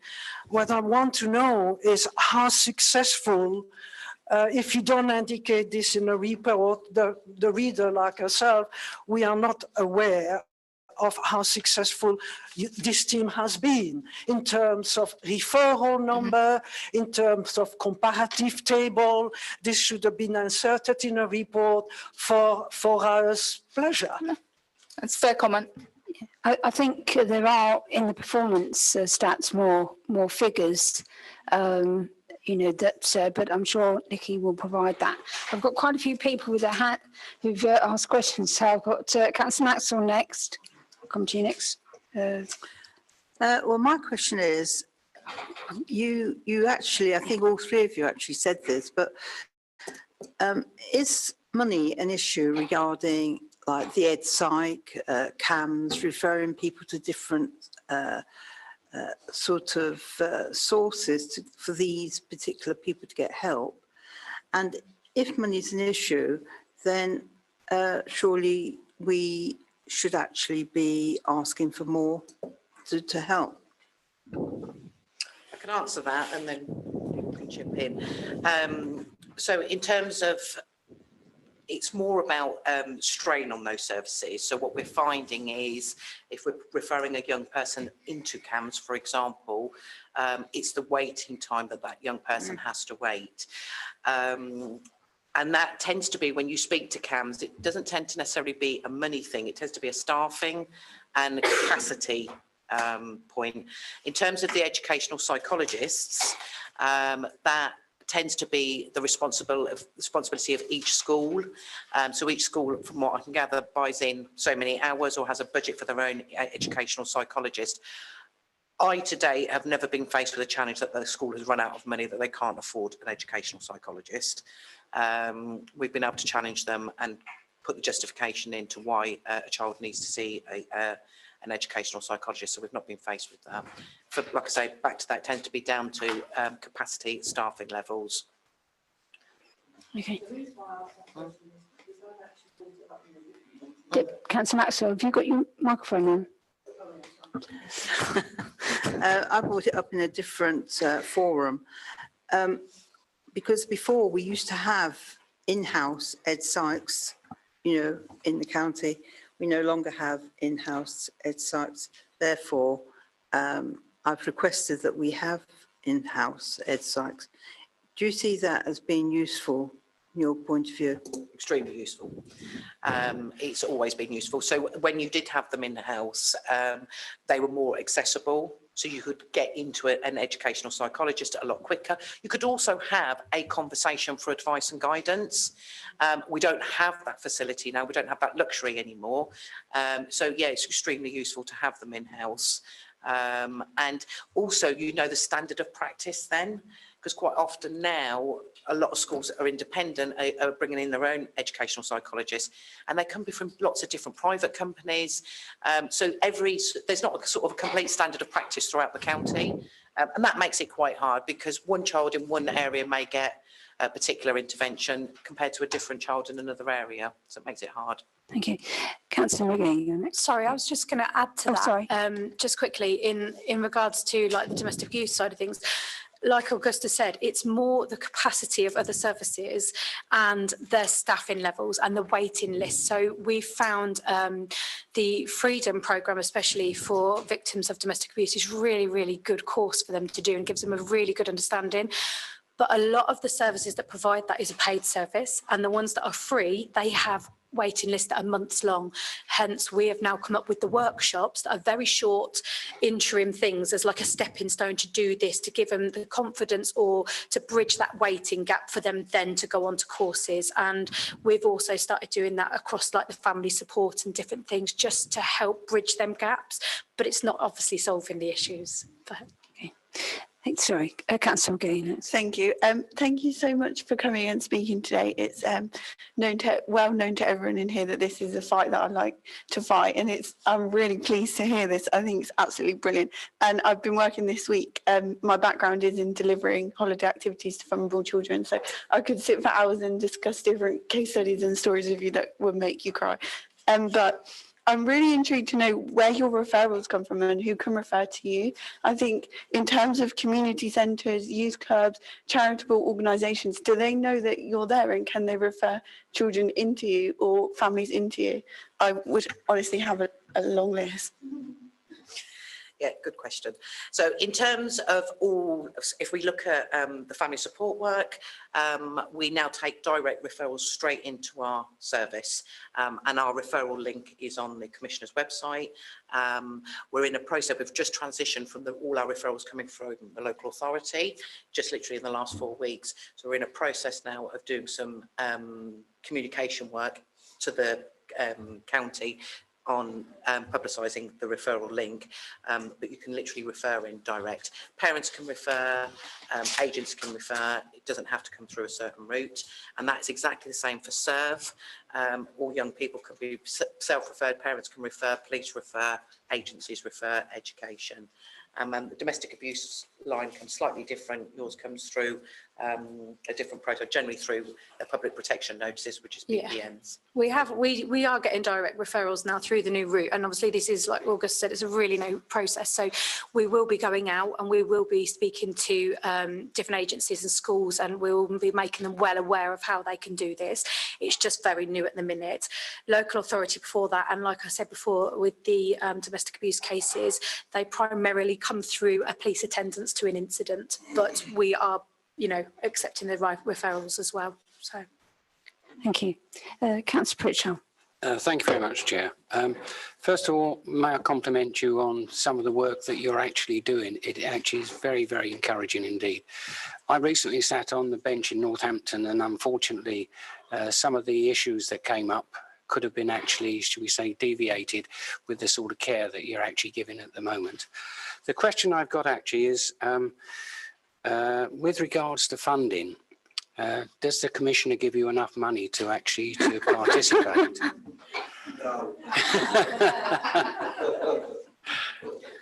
I think it's fair to say that we are constantly looking to expand, because actually, if we're being totally honest here, it's at this level that we stand the chance of making the most difference, and therefore there will be continuing pressures pressure put on the Commissioner to release more funding for this. I mean, the team is already nearly 3 times larger than it was when it was first formed. There are other areas of work we're looking to move into. We're looking to make the work of the early intervention team and the youth service much closer together, because obviously we recognise the crossover around young people, particularly, and we're also looking to, in the future, deliver some of the prevention and diversion work that has traditionally been delivered through the youth offending service ourselves as a prevention activity prior to it being a sanction through the courts. The last question is that with regards to, let's see where it is. Yes, that was the question. The 3 examples that you gave, actually, it was quite unusual from my experience that all of these children that you're actually participating with actually still were in a family. Is it very often, or it's particularly dealing with children in care? Obviously, because if there's issues in the family, quite often, unfortunately, these children are actually taken into care. But as I say, it was quite unusual from my perspective to see that all these children were actually still with their families. And it is, it's good. But as Nikki said, we pick up families on what we call tier 2, so with emerging needs. So we should get to them before they get to the point where they become looked after children. What I will say to you, Councillor Pritchard, is in SERVE, which is the Community Initiative to Reduce Violence, some of our children, or a lot of our children, can be looked after children, and that's what's increased their vulnerabilities, which is why now they're at risk, or they're more at risk of criminal exploitation, knife crime, violent activity, criminal behaviour. So within the SERVE project, we see more looked after children, but within our family support project and our domestic abuse project, they wouldn't meet that threshold, because we're picking up children before they get there. The aim is to stop them ever getting to that point. And if we pick them up early enough, we reduce the need for higher need services, such as social care or targeted or strengthening family support, which is their T3 level. You're welcome. Councillor Roberts, you're next. Most people have asked a question about money, which is what I was going to do.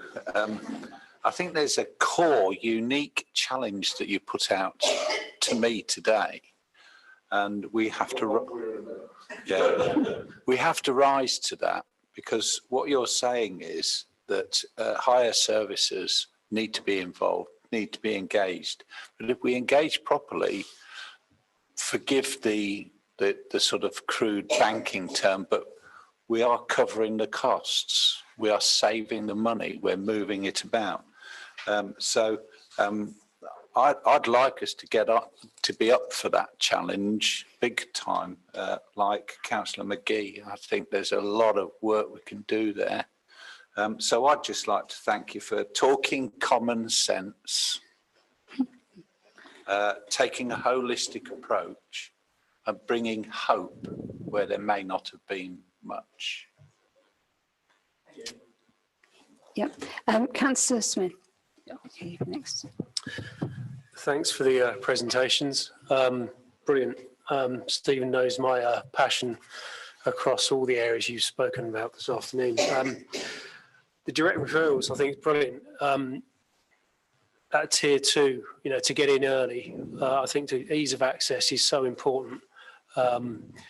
You know all this stuff, but just, it's, the ease of access, so somebody can just make that call.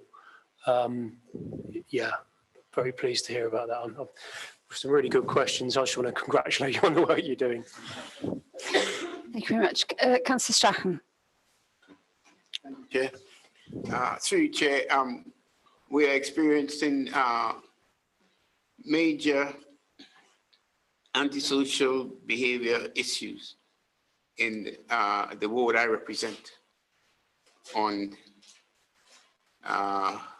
West Northampton Council. And we have one particular a school where it failed Ofsted for major safeguarding issues, where people are very suicidal, knife crime, being used. And what I would like to know is that based on what you've said, what I've been listening to, is who decides on the candidate, on the individuals to be engaged, and how does it work? For instance, you talk about coming through. So who decides on the coming through? Could I have an explanation for that, please? Because nobody seems to be coming through in the area I represent on the council. Yep, happy to answer that.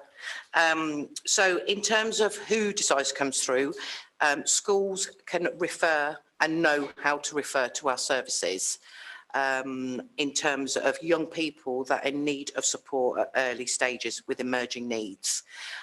We work predominantly across all schools across the county without actually knowing the school. So it's down to, if they're a child in a setting, it can be down to the school, it can be down to the local police officer if there's antisocial behaviour, it could be down to health. It's everybody's responsibility, it's safeguarding. if they go to a youth group. In terms of antisocial behaviour on the ward, you mentioned that. Within my role within SERV, I work very closely, or our ACE officers work very closely with the neighbourhood inspectors, and we identify pockets of areas. And for those young people who won't engage with them, we've now created what's called a non-engagement pathway, which means we monitor and keep revisiting until we get that window of opportunity to work with those young people. So it's everybody's responsibility, but in terms of, if we're going back to your school question, it's down to the school to pick up the phone. We're very accessible. We don't have to, we can have conversations. We go into the schools and sit and look at their target young people. We can look at the young people that they're concerned about. And we do that, you know, on a weekly basis, daily basis. Our officers are always out in schools doing interventions. Yes. Okay, I'll be very quick. I mean, it's public knowledge now that Northampton International Academy, it's got major safeguarding issues, and hence it failed Ofsted. It had a very poor Ofsted report. Now, have you been in touch with that school, or have the school been in touch with you so they can get some support? Because that's what we need to get in there. We need to get in there and support that school and get it out of the rot it's in. Thank you. You'll be pleased to hear, yes, they have been in touch. We have always worked within that school. I think in terms of maybe why the referrals have been low from that school, there could have been lots of changes of staff and inconsistency of staff, and that's where at the point that they're in now. Since the Ofsted inspection, we'll go back to the Commissioner's youth team. Okay, so they've had an offer of intervention from our targeted youth team, which is looking at group intervention for young people. And we've had referrals come through from that school into Tier 2, into our family support work as well. And I do know that if we're talking from a policing point of view, that the local neighbourhood police inspectors have also been in there to support that school. Thank you very much. It seems to me that, you know, people are referred to you and then that's fine, but it is the ones where they're not being referred to you, where there might be an issue, and obviously, you know, capacity would then come in as well, perhaps. I just wondered if perhaps the Commissioner could say if there's the reorganisation or the sort of working with partners, is that an issue, or is it all working fine, that sort of relationships? I think picking up on both David and Russell's point, I think that the critical bit about this is that safeguarding is everybody's responsibility, and no one service, whether it's our service, whether it's the Children's Trust, can actually do it on their own. The interdependencies between services both for children and adults is also critical, and historically that has been one of the biggest issues, that services for adults do not recognise children, and children's services tend to focus on the children and forget that the adults may have problems too. So there are still a lot of areas of work where people need to work together and break down professional boundaries and become less focused on their own specialism and more prepared to broaden out the activity that they do and work with others. The funding issues, again, similarly, everybody is always very precious about their own budgets, and when we talk about pooling resources, everybody runs a mile.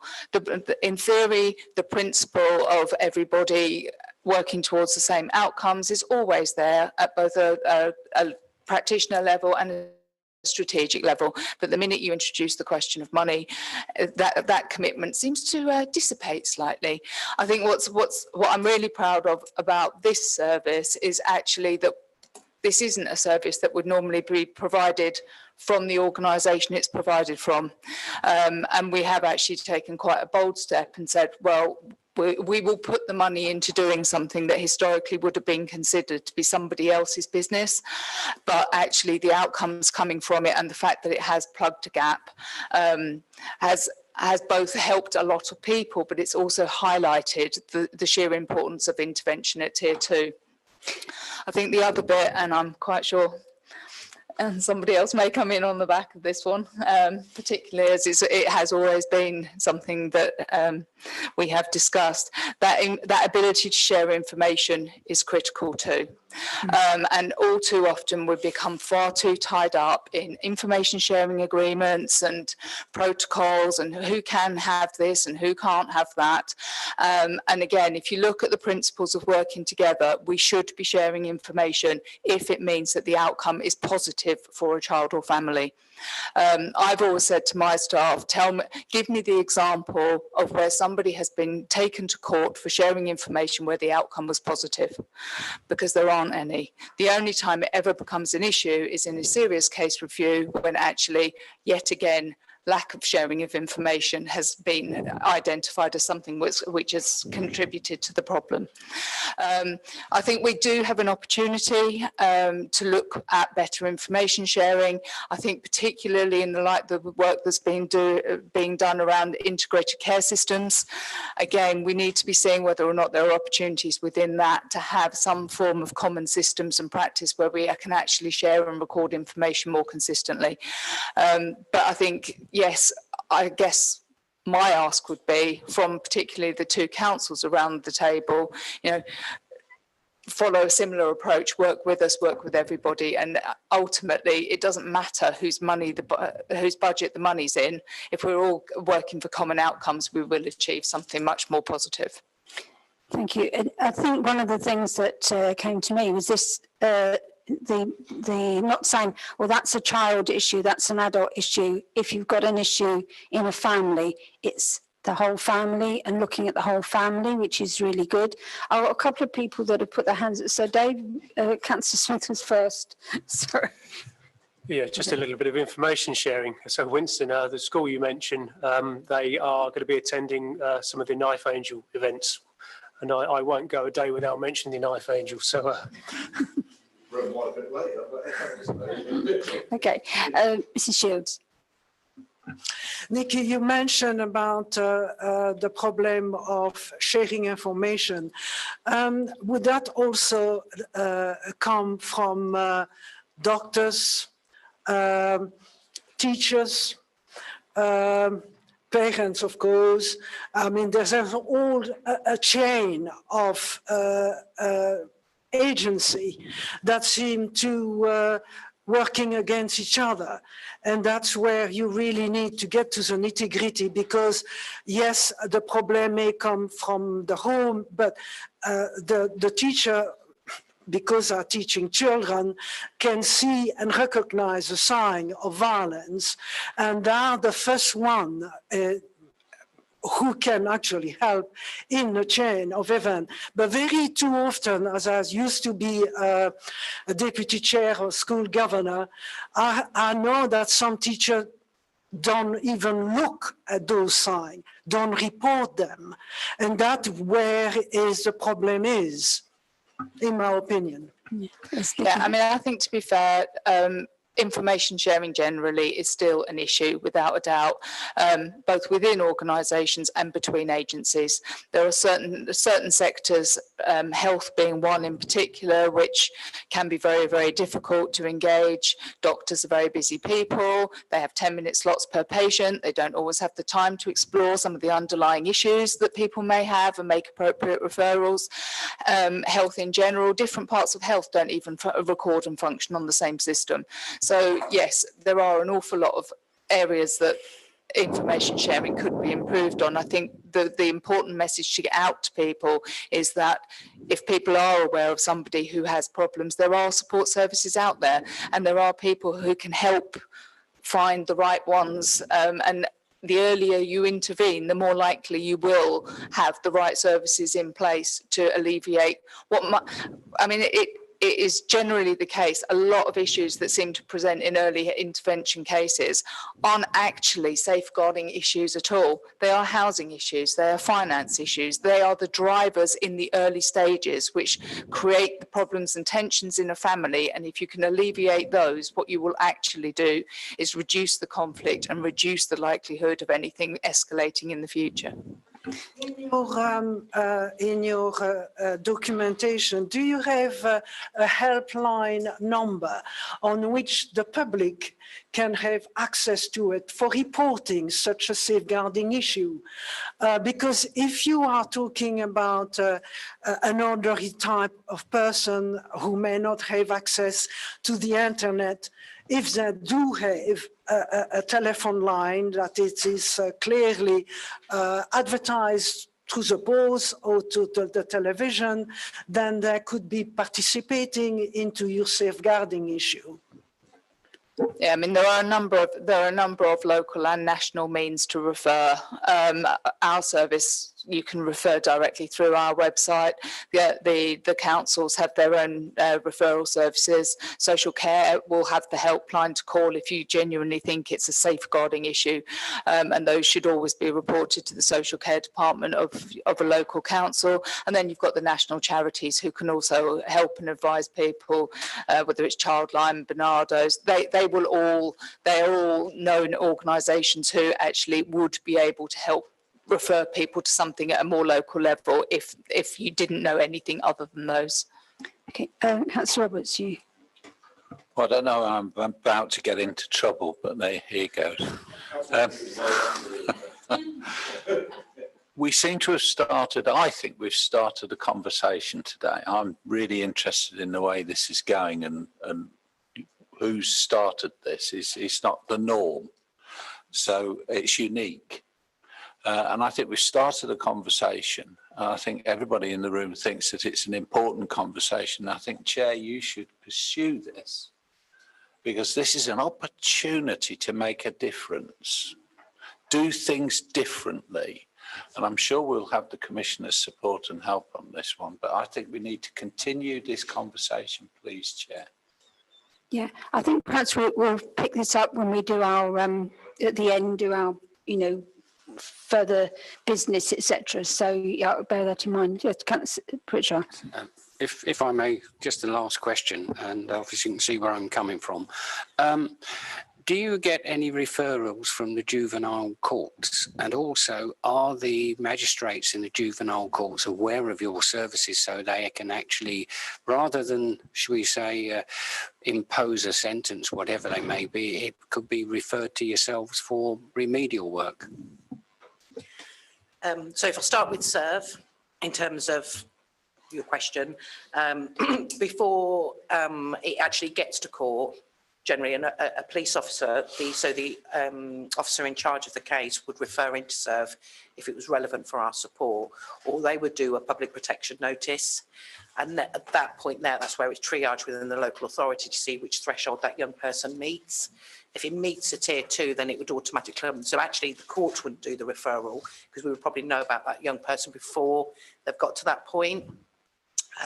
So in terms of our family support work, a PPN, like I said, the public protection notice would have gone into NC Trust, into the MASH. They would then screen it and they would see what the family history is. If that was a first offence and there'd been no involvement, we're classing that as an emerging need. There's been no issues before. They would probably then come straight through to our team, referring to our team, or go via that education setting and say, this is a recommendation, it comes into the ACE team.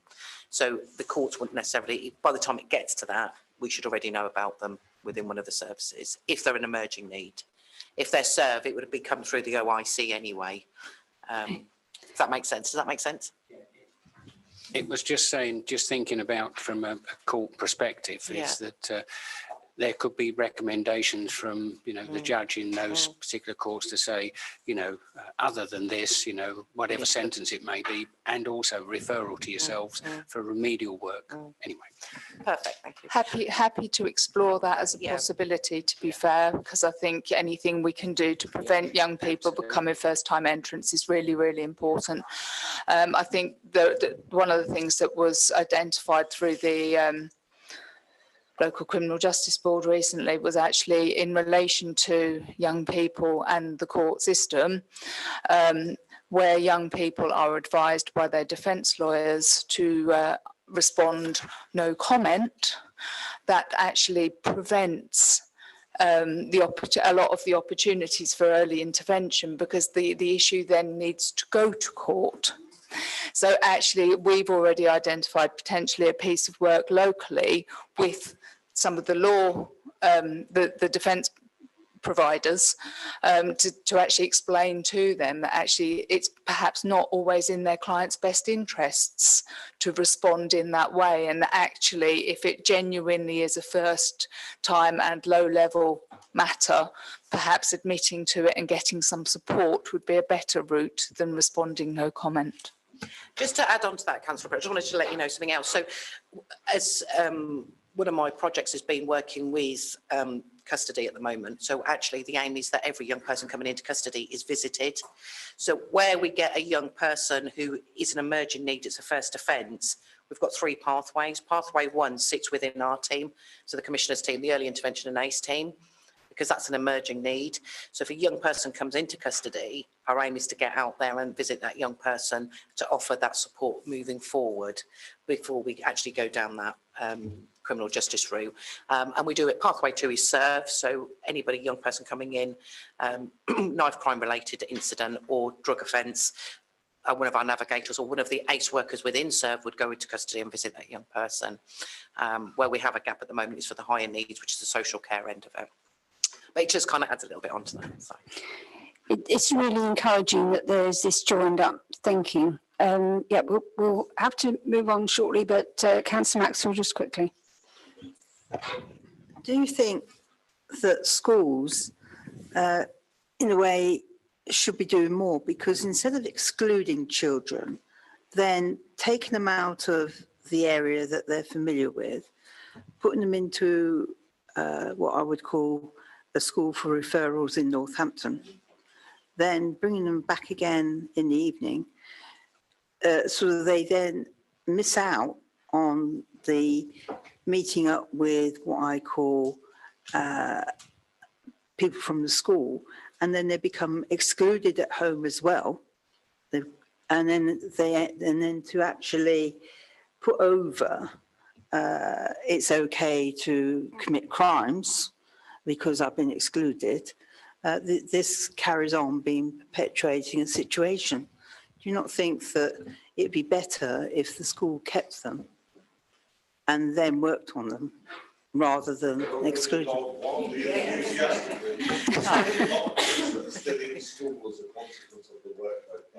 Right. So just to, so yeah, exactly what the Commissioner's just said, daily. If I talk about the SERVE project, I know with the Family Support Project and the DA project, it's all the same message. But if we look at the SERVE young people, where it's knife crime related or drug offensive, some of the school's policies immediately zero tolerance. If a knife has been brought into school, they're permanently excluded. I am pleased to say that within the county, myself and the senior from the targeted youth team, we run what's called contextual safeguarding meetings with secondary schools, and we do them on a monthly basis. And these conversations and these discussions are all shaping to, and some schools have already started to change their exclusion policy. But it's not zero tolerance anymore. It's about looking at the situation. So as a young person got a knife in his bag, but they haven't actually used that in an offensive way, but actually they've been caught with a weapon. And we've had schools that have not permanently excluded. Their policy is we refer into SERVE because it's knife crime related. The other thing that you'll see and you'll hear that's happening this year is it's a work stream with Inspector Nathan Murray. He is working with the other inspectors across the county, and we're on a kind of a working board with it, where a letter is being sent out ready for September to highlight reducing the need for permanent exclusion and how those risks increase, and looking at figures of young people that are in young offenders or that adults that are in prison, and showing the percentages of those people that were permanently excluded. And this is what the outcomes come. And exactly what you said, it increases their vulnerabilities. You know, some young people, you know, are not full mainstream. We have to accept that. And alternative provisions are the right places for them. The young person I just spoke about, she's going to flourish there. We know that because it's the right place for her. But you're right. If we permanently exclude, we're increasing their vulnerabilities. But there's a lot of work being done on it, and we have conversations daily. So.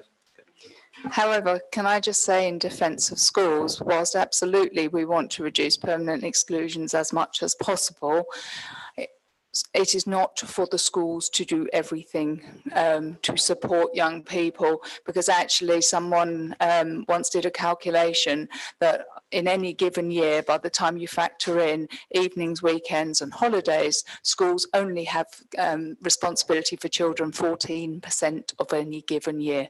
So actually, we just have to balance off a reasonable expectation from our schools. Thank you very much. It's very interesting conversation. Commissioner, would you like to draw us to a close? I would love to.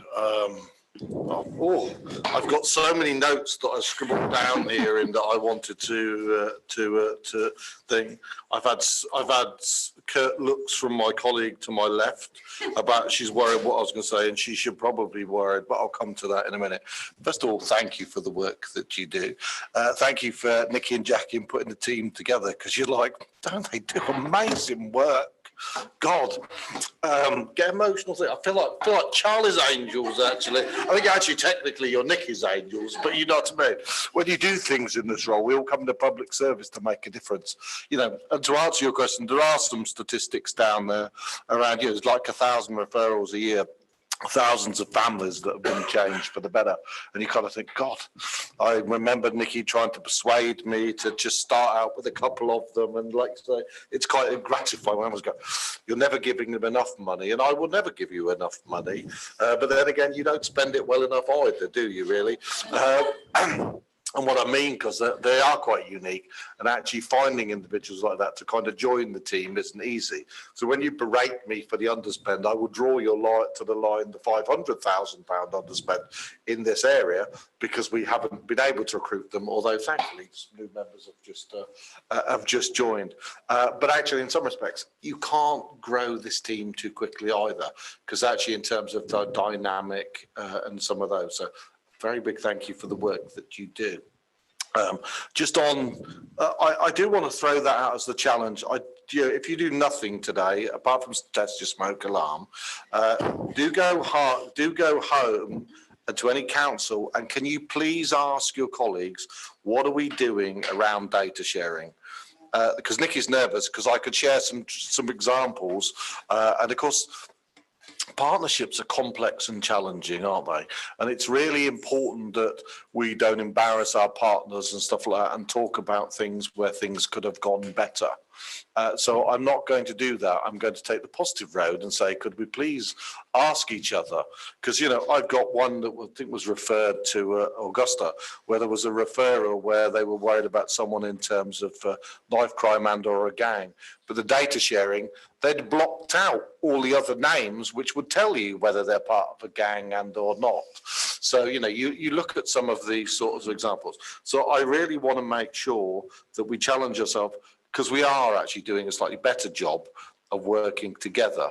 But as Russell said there is a fantastic opportunity in front of us if we all lean in. I'm happy to put my money where my mouth is to try and make sure that we continue to invest in this area. Because you know what?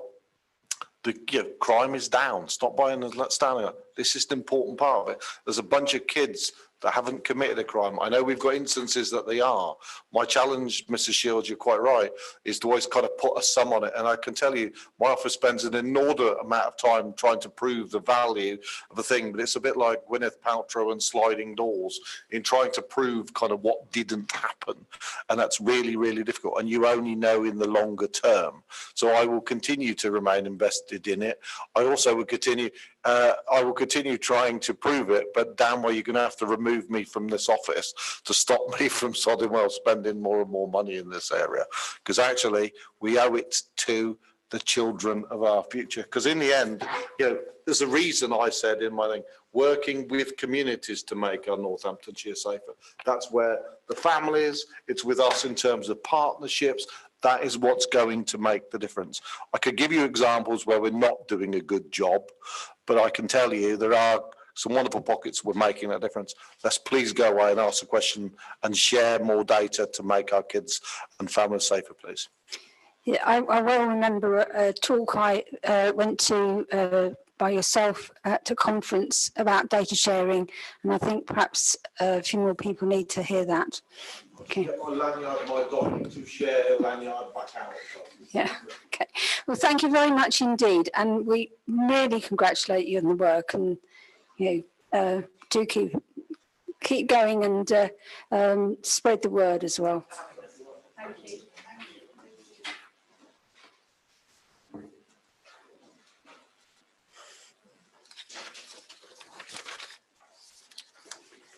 Right. We'll get back to the nitty-gritty work, but I think that's been really useful today to, you know, from both services, if you like. So we move on now to the Fire and Rescue Plan delivery update. Commissioner. Commissioner. Madam Chairman. Sorry. Madam Chairman, today's report provides you with an overview of the work that's been delivered by the Fire and Rescue Service since my last update. As you will see, Chief Fire Officer Darren Dovey will be retiring in October after 35 years of service. I would really like to put on record my thanks for Darren for his leadership and counsel as he's helped to oversee the transfer of governance of the service from the former County Council to the PFCC, and has helped to deliver much needed improvements to our performance of the service. As a county, we're lucky to have Darren as our Chief Fire Officer, and he leaves the service in a much better position than the one he inherited. There can be no denying that Northamptonshire is a safer place because of Darren's leadership, and filling his boots will be a tough challenge for me. Looking ahead, we now have a new draft community risk management plan that outlines how Northamptonshire Fire and Rescue Service will keep communities safe and tackle potential risks for the next 3 years. Northamptonshire is a fast-growing county, and it is essential that this is reflected in how we plan for the future. As the report sets and sees, well as fires, domestic and commercial properties, other risks identified across the county, being at the heart of the country's strategic road network, a sharp growth in the number of logistics hubs and many waterways and rivers. The plan outlines 3 major projects to help meet future needs.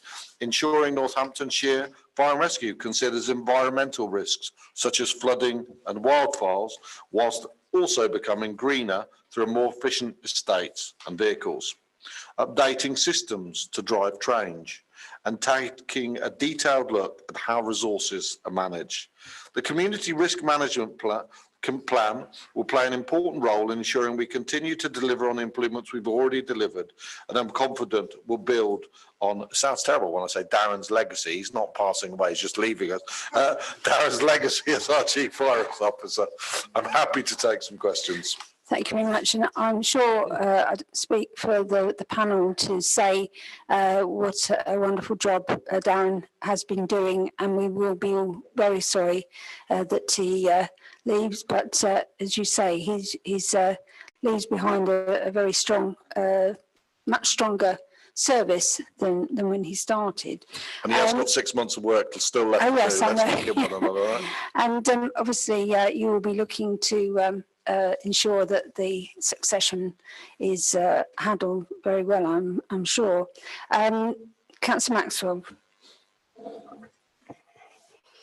Well, I'd like to add to that actually, because I think he has done a great job in tough times, you know, not only financially, not being able to buy certain fire engines, but I think recently, well, he's now recruited 12 more fire people to be trained, and I think that's a plus factor that you know, hasn't just stood still but moved on so that the younger generation come up. Listen, though, it's 18. Oh, he's 18, is it? Oh, right. Well, that's even better. So I think, yeah, I think it's good, and I think it just carries on what he's actually started. Yeah, it's funny, on my way here, I overtook a fire engine. I was pleased to see it was one of the new ones that was out with them learning to drive it. Because, of course, you don't just turn them up and kind of all, because it's got lots of new little innovations on it, if you like. Councillor Strachan, I look forward to inviting you because I know you like a good fire engine. You can, we've got to I'll make sure you're down for the launch, all right? Councillor Pritchard. Yes. Thank you, Chair. Totally agree with you with regards to the performance that Darren has actually accomplished over his period of time. And as reading through the report, he's actually, should we say, attempted to retire twice. So hopefully third time lucky. Also, something that we shouldn't forget also that he was actually instrumental and also chairing the COVID panel, which I thought was, and I saw him on TV a couple of times and I thought he handled it extremely well. And obviously, when you look at some of the performance results that come out from the COVID panel, it was certainly very complimentary. Also, with regards to, and this is not sort of blowing your trumpet, Commissioner, is that he actually put together a very good, shall we say, rebuilding the physical side of the fire service, but also he had to get the budget from you to do it. So compliments there. Darren did an awful lot of job, but also, you know, he actually was given additional money to do it. And I think he's achieved a superb job and also leaves a very, very good legacy. And I hope that his successor will actually be as accomplished as he's been over the last 2 or 3 years. Thank you. Thank you, and it is a team effort, and my one on my left has disappeared, but my one, Mrs. King on the right, you know, the work that's done in terms of with the Home Office, extracting money from central government, we all know is no mean feat, and I think she has quite a significant one in addition to the multi-million pound that she extracted for last year. Has had recent success with another £500,000 this year. So well done. I think, to be fair, they pretty much told her we're not getting any more extra like that as we've moved up the table. But you know, it is on a firm financial footing. And don't get me wrong, I will not pretend there isn't serious work for us to continue to do as we kind of make sure that we kind of, as I put it, as I look for a new chief, the ship is in a good state. It no longer has holes in it, and as we sail it across the rugged oceans, I'm confident it won't sink. But also, it's very appropriate that we find a captain for that ship that also isn't going to jump overboard, and that we've got when the times get a little rough, because we have some stuff that we kind of we need to do in making sure that, you know, we're fit for purpose and kind of ready for the future. So we are in a good place, but there's also still some important work to be done. Can I just ask a question about on the report? It's 3.6 must be. It was the accountability board, and you put you raised some concerns about the pace of progress on the operational interoperability activity. Is that is there improvements now? That was in February. I still remain concerned about the interoperability between the two, but having met with the two chiefs not too long ago, I am more confident that a more robust pace is likely to occur in the not too distant future. So I will continue to monitor it, but I look for more initiatives coming forth as to how they can work better together. Presumably the back office side, now that you've got Derby House, is sort of under control. And I think that's the point. It's the operational piece. I think actually from the enabling services, the fleet, the HR, all of those, the ICT, all of those sorts of things, we've made significant progress there. And I just think there are some other opportunities that we can do. On myself, I'd like to say myself, Nikki and Paul went to Cornwall. It wasn't on holiday or anything like that. I think we got chased out of Cornwall by the storm as it kind of came up the country, quite frankly. It was a very windy and blowy time to kind of look at the kind of tri-services officers that they'd got down there, which is a mixture of ambulance, police and fire, all in one person, which gives in terms of some geography. There's some lessons that we can learn from that to kind of inform our thinking, because there's kind of different offerings like that across the country, in North Yorkshire and something like that. I'm keen to, and I've had conversation with both leaders to see is there a way of perhaps providing a role that's combined that builds on some of the retained PCSO and kind of warden model that might be appropriate. I'm very keen to put in place a trial of that over the next 12 months so that we can kind of test to make sure something like that might be appropriate. Because, building on, ironically, Darren was the one that kind of came up, that kind of capable guardian in a community that we could kind of build on, that kind of both role model and kind of visible presence. So we'll be looking at some of those things. I am interested to see what's in the white paper, but I suspect I'm not expecting much new for us because, in fairness, I actually think a lot of the things that need to be done we're doing, and whereas I don't think some of the others are. But we will be, looking at other stuff. I recently visited Bedford Fire and Rescue Service to also look at some of the things that they're doing. So we're actually trying to look at some of the best practice to do it. And obviously, I'm in the market for a new chief fire officer, so I look forward to that. Okay, thank you very much. Mrs. Shute. Yes, my question is to do with Code of Ethic paper update. Now, you mentioned that there was a number of work streams concerning ethic and EDI in a service. And also later on in a paragraph, you mentioned that a further update in relation to cultural change regarding those work streams. Could you expand a little bit for us benefit on that? Thank you. There's a reason I put my language very carefully like that, as not to offend anyone sometimes, believe it or not, is, look, by the very nature of the fact that, quite frankly, the fire service hardly recruited anyone for 10 years, means they're going to, just look at the physicality of that. You can't be closer and more recognised in terms of the community that you serve. And quite frankly, I think and I use this as an example, I don't say glibly, if to make sure I become representative, I think with my current recruitment plans, if I recruited women only for the next 10 years, I still wouldn't end up in terms of representative of the community. Because at the end of the day, we remain committed to it, but it's also really, really important that we keep the county safe. So there's very much in terms of a balanced approach that we need to do, but actually, and it's important that we kind of look at our processes, how we treat our colleagues, and there's a lot more work to be done on that. With my wider violence against women and girls agenda and respect for women in our communities, that's something I want to see across all of the organisations that I'm responsible for. And quite frankly, it's about raising the bar in some of those areas. So, and that's not to chide someone for saying you haven't done something. This has got to be one where actually society has moved on quite significantly lately. And some of you will be invited to some of the stuff that we'll be doing later on in the month, and some campaigns around educating children, particularly boys, in their response to women.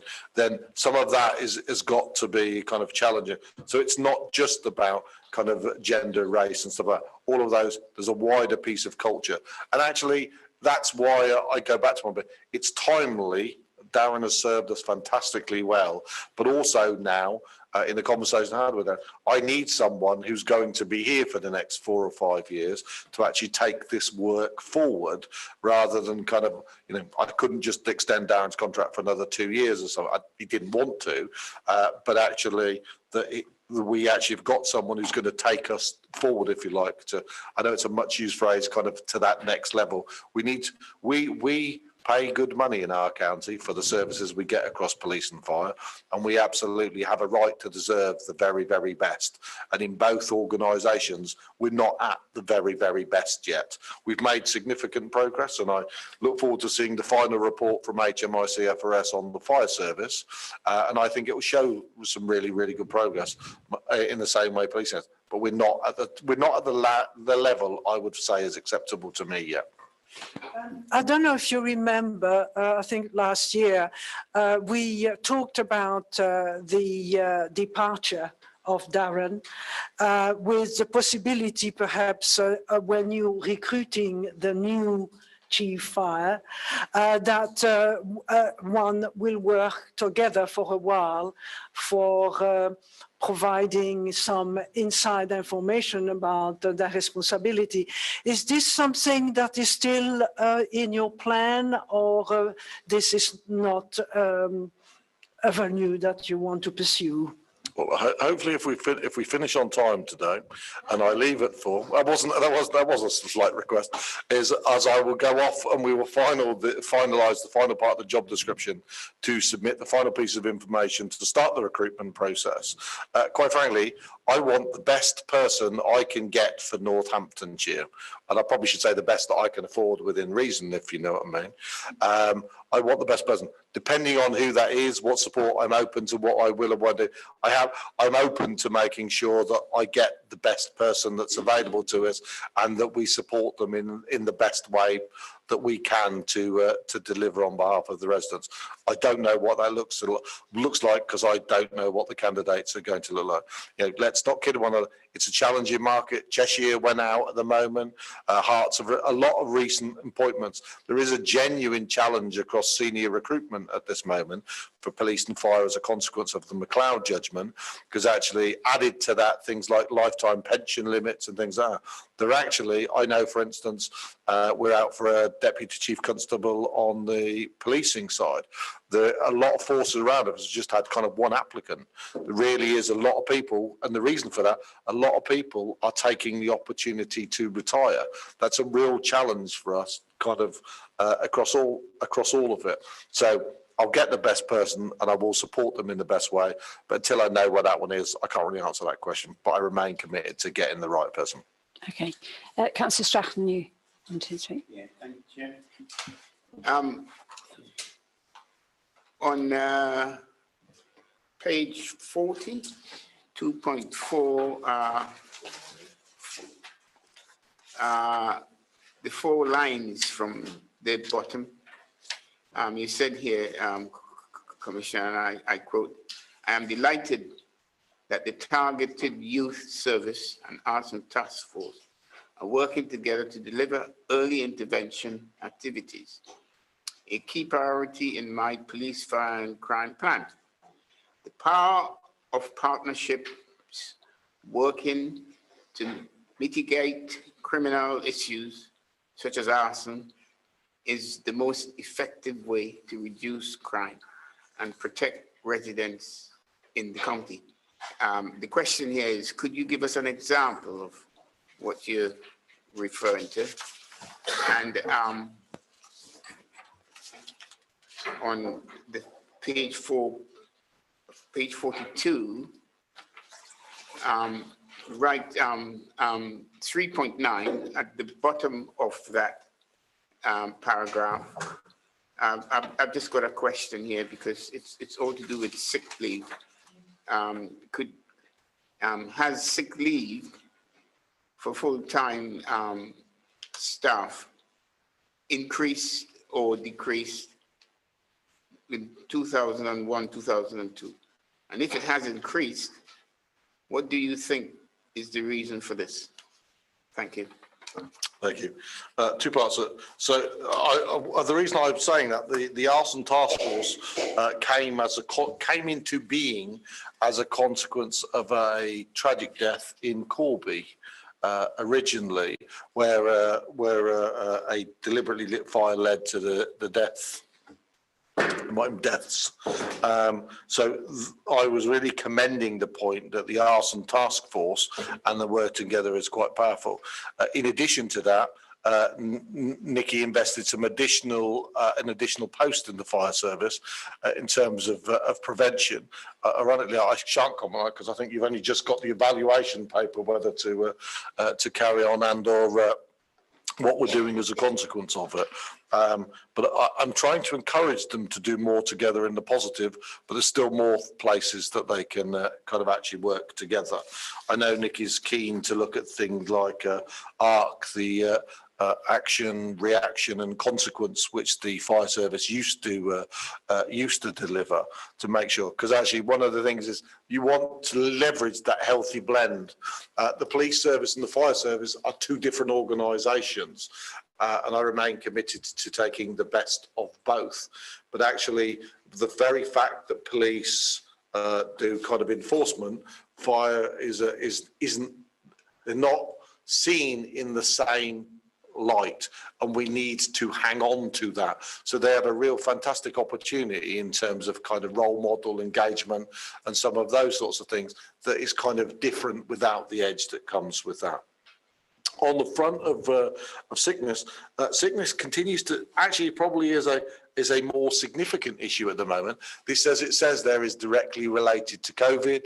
By the very nature of it, COVID as a we have actually, I think, they're saying now 1 in 5 actually in terms of in the community. So both services are being hit by kind of COVID, and quite frankly, you know more about the watch and teams and stuff like that than I do.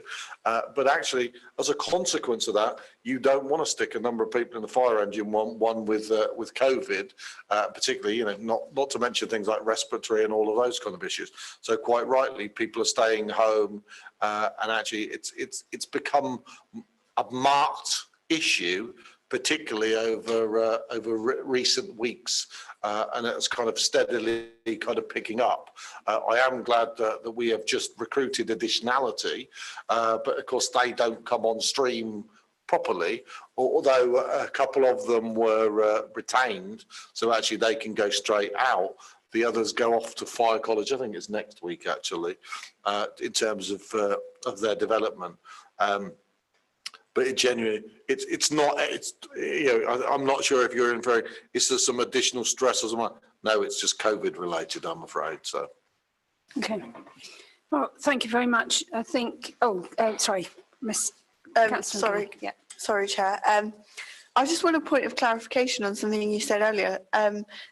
Feel free to write it up as a written reply because I'd like it in writing. What do you mean about rolling all these services into one person?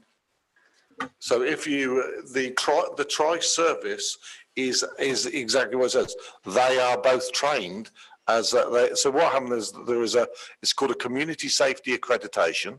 So the Chief Constable can confer PCSO type powers on an individual.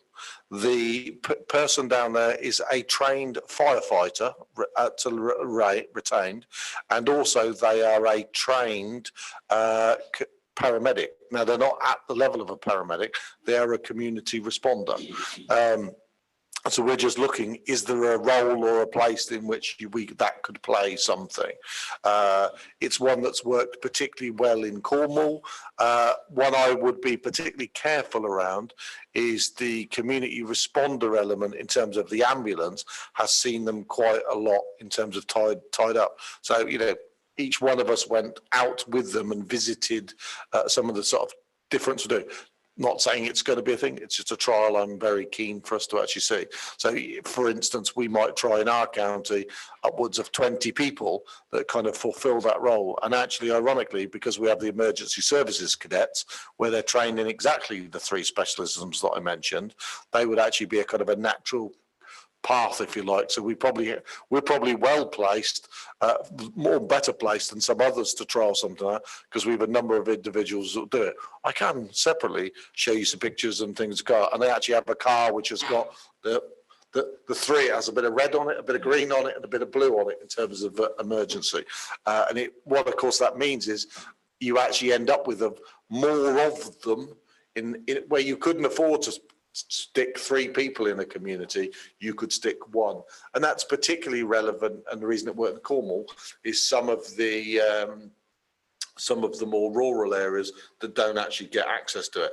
I'm not saying that's where we're going to put them. It's something we're looking at right now as something to bring forth. As an additional asset rather than instead of services that are already there. I have a pocket of money that is about additionality. It's not there to. It's not about kind of ripping something out or taking something away. This is about additionality. You've obviously worried about something, or someone's no. We have a pot. It would be about additionality. It's not about things like that. So, all right. Thank you very much. Okay. So on that note. I'll hold you to that. We can go on to the police crime plan delivery update. Thank you. Madam Chairman, as you'll see from today's report, the innovative work that we are delivering in Northamptonshire is being recognised at the various highest levels of government. We're very proud to brief the Prime Minister on our new beat buses and the difference they make to our frontline policing across Northamptonshire in our rural areas. We're also able to show the Prime Minister our new snow van, pictures of which are on your desks. I'm sure most of you have all seen, but I thought I took the opportunity before some have arrived to it, which is helping people who may need assistance or a safe place in Northamptonshire's town centre. The PM's visit also gave me the chance to raise a number of issues directly with him and to brief him on the success of our joint working and collaboration, which is making a difference to our front line. Colleagues across the country can learn a lot from what we've achieved in Northamptonshire, and I'm pleased that the PM was so engaged with what we were delivering. Our success was also praised by the Minister for Crime and Policing when he visited the Hemmingwell estate in Wellingborough to get a closer look at how the Safer Streets money is improving the lives of residents in the area. With Safer Streets and the Safety of Women at Knife Fund, we have received more than £2 million from the Home Office over the last 18 months, which has been spent on real tangible benefits for our residents. We are now developing bids for the next round of Safer Streets 4, and I'm sure I will be lobbied appropriately from some of the people in the room. We will be looking to apply for funding for schemes that around neighbourhood crime, ASB, violence against women and girls, and our areas and bids of interest include tackling violence against women and girls within the nighttime economy of Northampton and Kettering, schemes to address neighbourhood crime and ASB within the Queensway estate in Wellingborough, as well as with Northampton and Kettering. Our reputation for innovation and for both delivery and innovation is helping to drive real improvements which are being recognised nationally.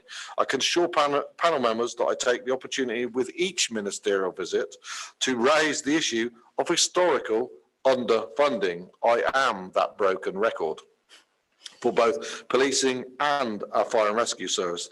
I am encouraged that this issue is being taken seriously, and I will continue to lobby until we get the funding settlement that recognises the increased demand and pressures providing emergency services to a rapidly expanding population. David already mentioned it, but I would also highlight the fact that we are bringing the Knife Angel to the county on the 29th of April.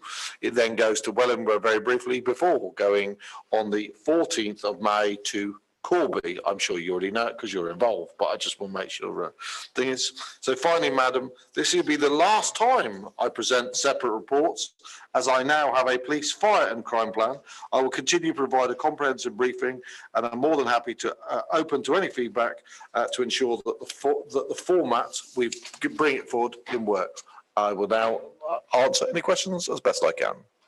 Thank you very much. It's interesting that we should have had a second visit from the Prime Minister in such a short space. I'm very concerned about the numbers, the backlog, particularly the Magistrates' Court. I'm not sure if you managed to actually bring that up with government, because it also has quite a knock-on effect on attrition of witnesses, etc., and bringing people to justice in a reasonable time. So is that something that you've been able to bring up with government? Oh, more than you'll ever know. I, along with my colleagues, took a deputation to number 10, where we highlighted the very serious concern that we had got about the backlog, because the backlog in the Magistrates' Courts in Northamptonshire is one of the highest in the country. And you're right, in addition to police fire, I'm also the victims commissioner. Then actually I highlighted to him the risk this is having on people having to wait, and particularly of concern for me is around the weight around some of the sexual violence and the violence against women and girls. I don't actually know where it will go, but we did make representation that there should be some more formal oversight of the criminal justice element not straying into any form of judicial impartiality or anything like that, but in terms of it from a systems point of view, which they've gone away to think about. I have no idea. It seemed to land well.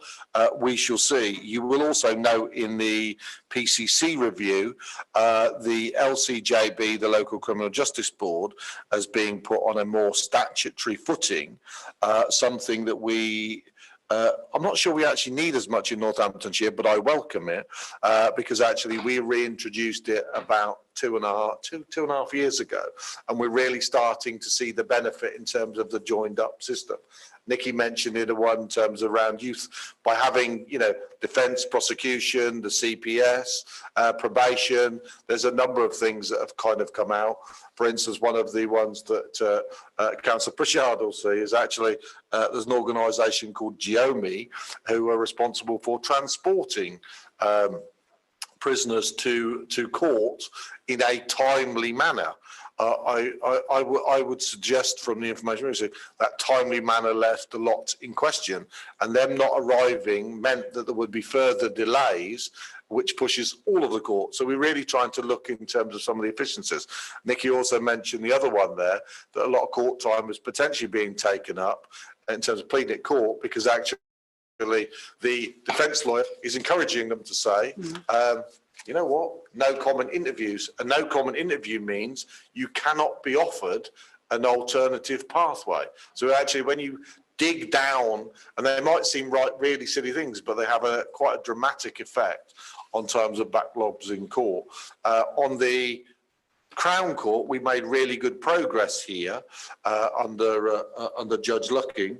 So much so, I think Nottingham is trying to borrow one of our judges to help bring their backlog down.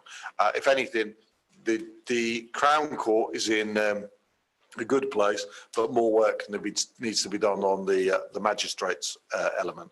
But there has also been, and all of these kind of bubble up, there's been a genuine issue in terms of clerking, and actually a vacuum there, and a good clerk can make a court hum and work and make sure some of the stuff kind of gets through and/or processed. So we continue to look at it, but yes, I remain concerned about it, and we'll continue to push forward in what we can do. Thank you. It does seem that under the PTC review that the Commissioner will be more involved in that side. So hopefully that will have a knock on.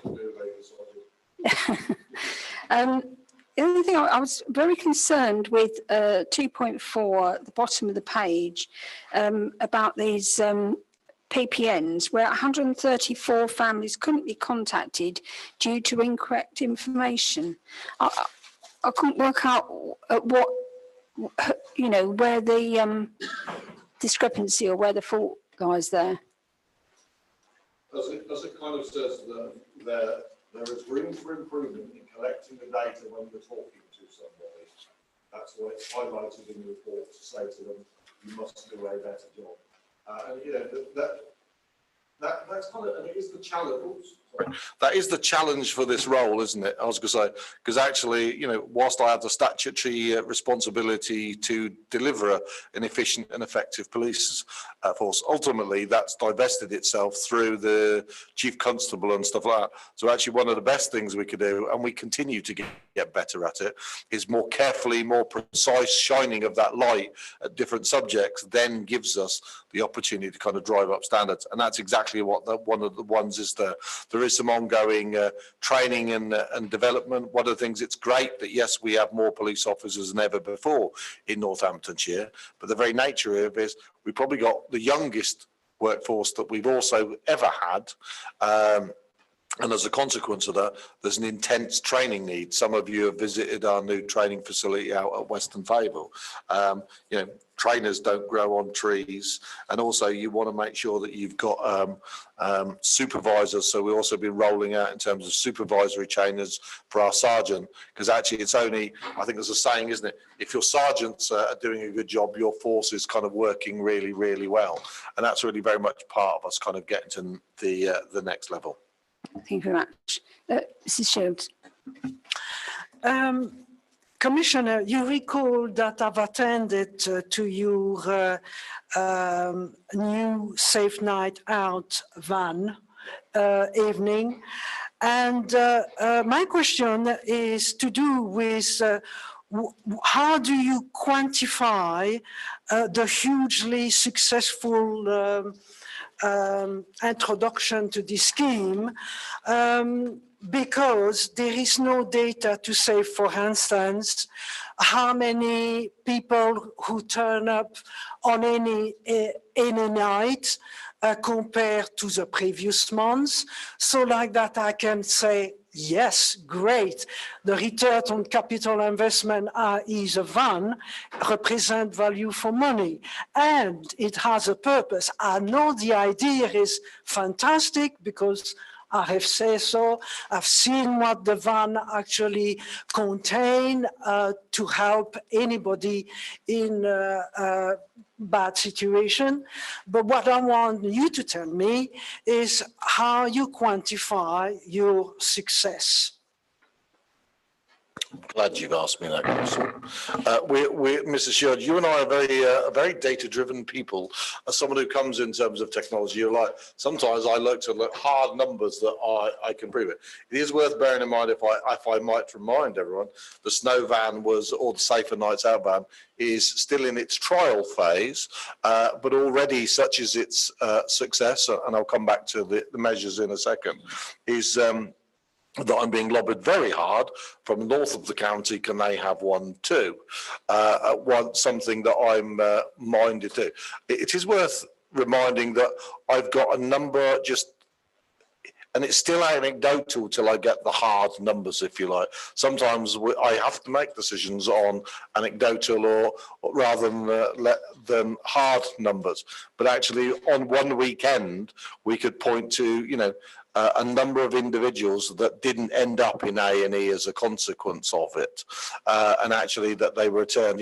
There are lots of stories of young girls and young boys who've been returned safely to their families as a consequence of it. And this is sometimes my problem, is proving that something was going to happen. And I welcome you all to some of the stuff we're going to talk about around the nighttime economy later in the month, because whether it be Savvy, there are a number of bits that kind of all plug together. Can I quantify the training that I'm doing as part of the Shout Up campaign to 15 establishments for them to understand vulnerability in their establishment, or the campaign that I managed to get kind of funded from the government about, Deborah's online will be killing me now, is it only takes one, and I'm not going to do any more than share that with you now. Otherwise, my life expectancy will kind of go down. It's a combination of some of those things that kind of make the difference. I suppose in many respects, I can point to the ones that do, but bear in mind, its cost is very modest in terms of, I bought a camper van, for want of a better word, and God forbid if it hadn't worked, I'm told that I could probably sell my camper van, because they're very hard to get hold of, for more than I paid for it. It's fantastically supported by a number of kind of volunteers and in terms of establishment. The sheer fact that I'm giving away flip-flops and I'm charging people's phones, or we're dialing parents to come and pick up their intoxicated children.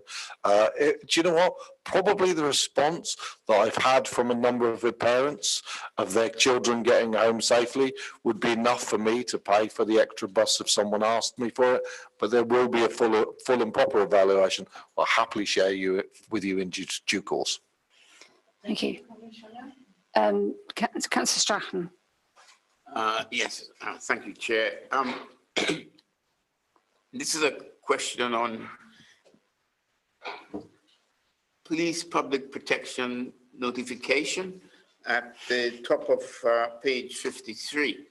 I quote, you said, throughout the last year, PPN numbers have been consistently higher in Northampton, followed by Kettering, Corby, blah, blah, blah, blah, blah. Now, as a Northampton councillor, could you tell me, councillor, Commissioner, is this based these figures based on population, or is it first past the post?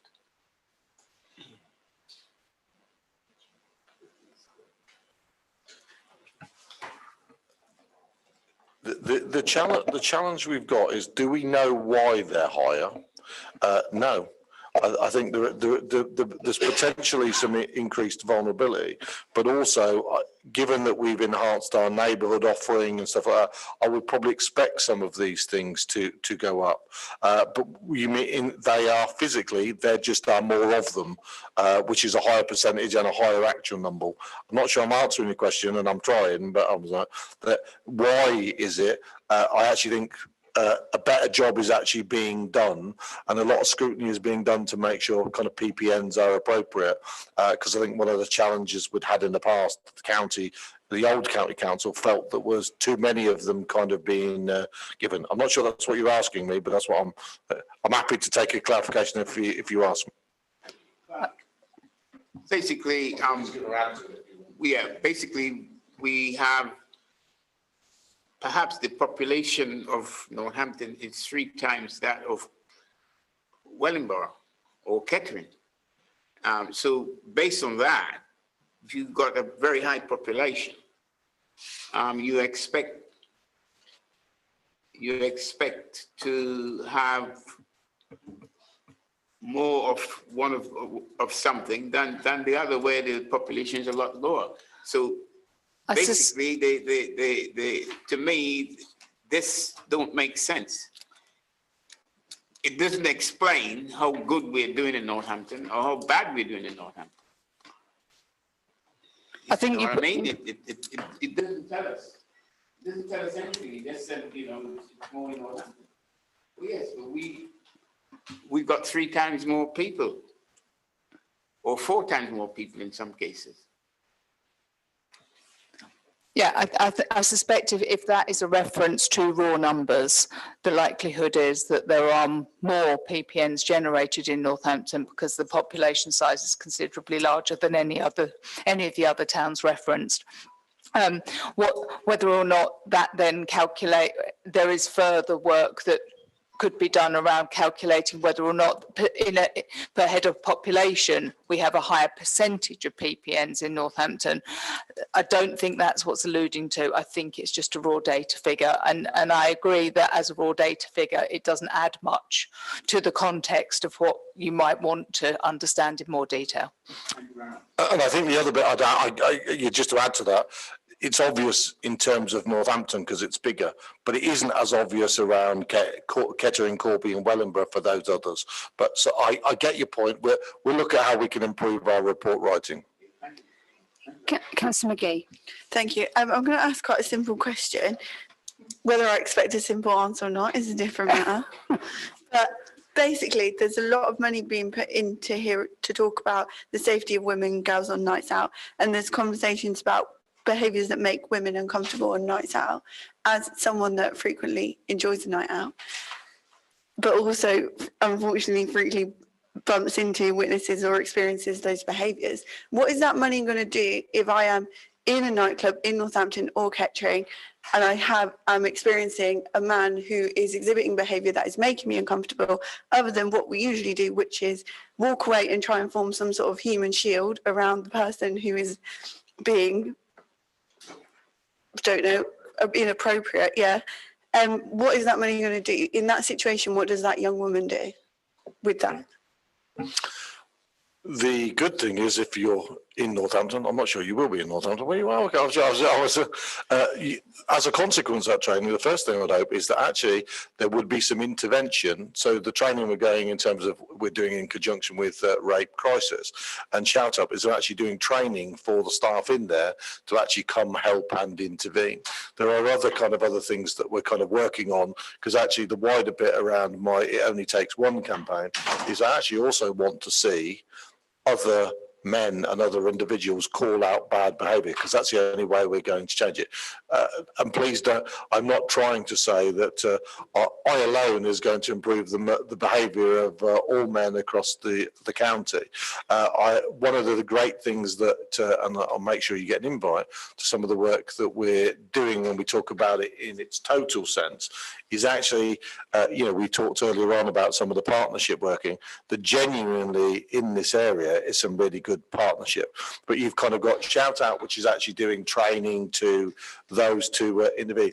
And actually, I suppose there's a good example that the lady will probably talk about it when we do the launch to later in the month. But you actually kind of go and it gave the authority as a consular's training for a young girl to go, she didn't think it was her place to intervene. And then she actually realised, you know what? Yeah, if I don't, who will?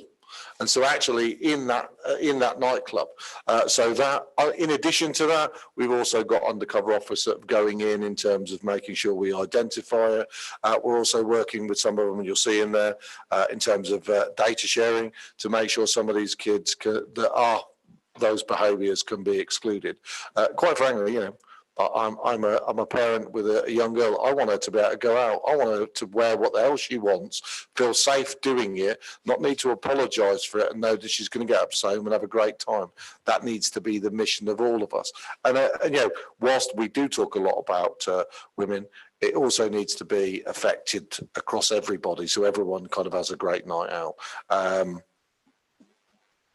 Yeah, thank you. I think it's worth saying that these practices are definitely more vigilant in Northampton than they are in Kettering. Kettering particularly is not a safe night out, but I think Northampton, the venues that I frequent, the Roadmender especially, has had some really safe practices and is actually a really quite safe place to. Councillor Pritchard, I'll call you next. I know you've got to leave. Yes, and while he's preparing himself, so it's interesting to say that, because I was at the on the back here. You'll see a scheme I launched at a Kettering school, and funny enough, I was talking to the head afterwards, and he was saying how the inappropriate behaviour the young girls had received. And funny enough, in a couple of weeks' time, I'm going to do a one-to-one session to hear directly from them, and taking a senior police officer with me to actually hear directly some of the stuff, because you're right, as a man I don't experience it, so it's only going putting myself in it. So for instance, also some of the training that's being delivered, I want to hear that myself, because only then can I better help to shape some of those policies and hear directly what's going on. Sorry, Councillor Pritchard. With regards to 2.6, probably like I would probably say my colleagues as well, is that getting quite fed up and frustrated with the amount of these scooters that are zipping around, causing significant problems, and safety problems as well. What is the current situation? Are they still on trial, or are they being extended, or are they being accepted? I think with the utmost respect, I'm surprised you're asking me that, because it's the council that launches the trial, not myself. But since you've given me the opportunity to talk about their safety, I shall take it for a brief moment.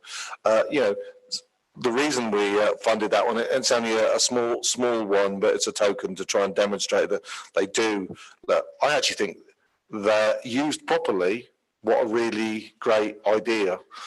However, used inappropriately, and we've had sadly some fatalities as a consequence of inappropriate use of in the county. It's important, and it's got to be an important part of our bit to make our kind of road safer. But actually, I would throw it back to you. So I'd be interested to know. I suspect that they will be looked at, and they will become a regular part as they are across our landscape. And we need to find a way to make them safer, whether that's through education and or what. You have my assurance that the next cabinet meeting, I actually will raise that particular problem. And I don't know when it was actually, when the trials were actually. I think it was actually the current leader of the North, when he was a county councillor, put it in. So the good news is the person who started it is around, so we can ask. He might know. Thank you very much, Commissioner. Thank you. Councillor Maxwell. Before Madam Chairman tells you off, I have two questions. The first question is actually following that, this one about the actual strikes. The illegal ones, the ones which are not official, is it not about time that you actually pick them up and crush them so that they understood that they can't use them? The next question is that what involvement do you have with 5 wells, and is it actually taking up more time or resources regarding your officers?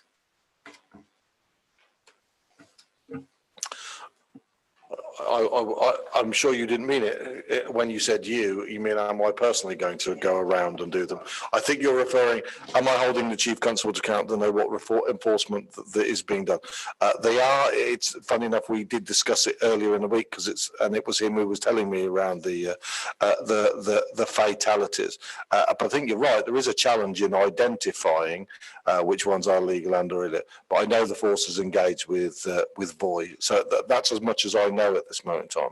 On the subject of 5 wells, I can only actually commend the work that they've done in terms of working out in terms of with community. They've reached out with us. We're working with them on some of the prevention programs. They've also got some stuff about kind of working in communities. There's also an opportunity to work with them in terms of pathways. And I believe, for instance, I was hearing, and I haven't validated this, that working in conjunction with a community project and the prison, they're working on some sort of bike park on the other side of the thing in Wellingborough. So I think from what I can see, they have good partners. The necessary stuff that needs to be done from both a fire, it's a separate team that deals with stuff in terms of inside of prisons. It's actually in terms of our regional asset. And some of you will have noticed there was someone had been prosecuted as a consequence of something that was going on inappropriately that was going on in the prison. But no, I would actually say so far, I can only commend them for the really good work that they're doing. Mrs. Shields. Commissioner, I'm coming back again to this issue of working to keep women and girls safe, page 57, paragraph 212. Now, you say that I know that people across the county feel less safe and more reluctant to go out at night, and we want to make sure that women can feel confident and help create a safer environment for everyone.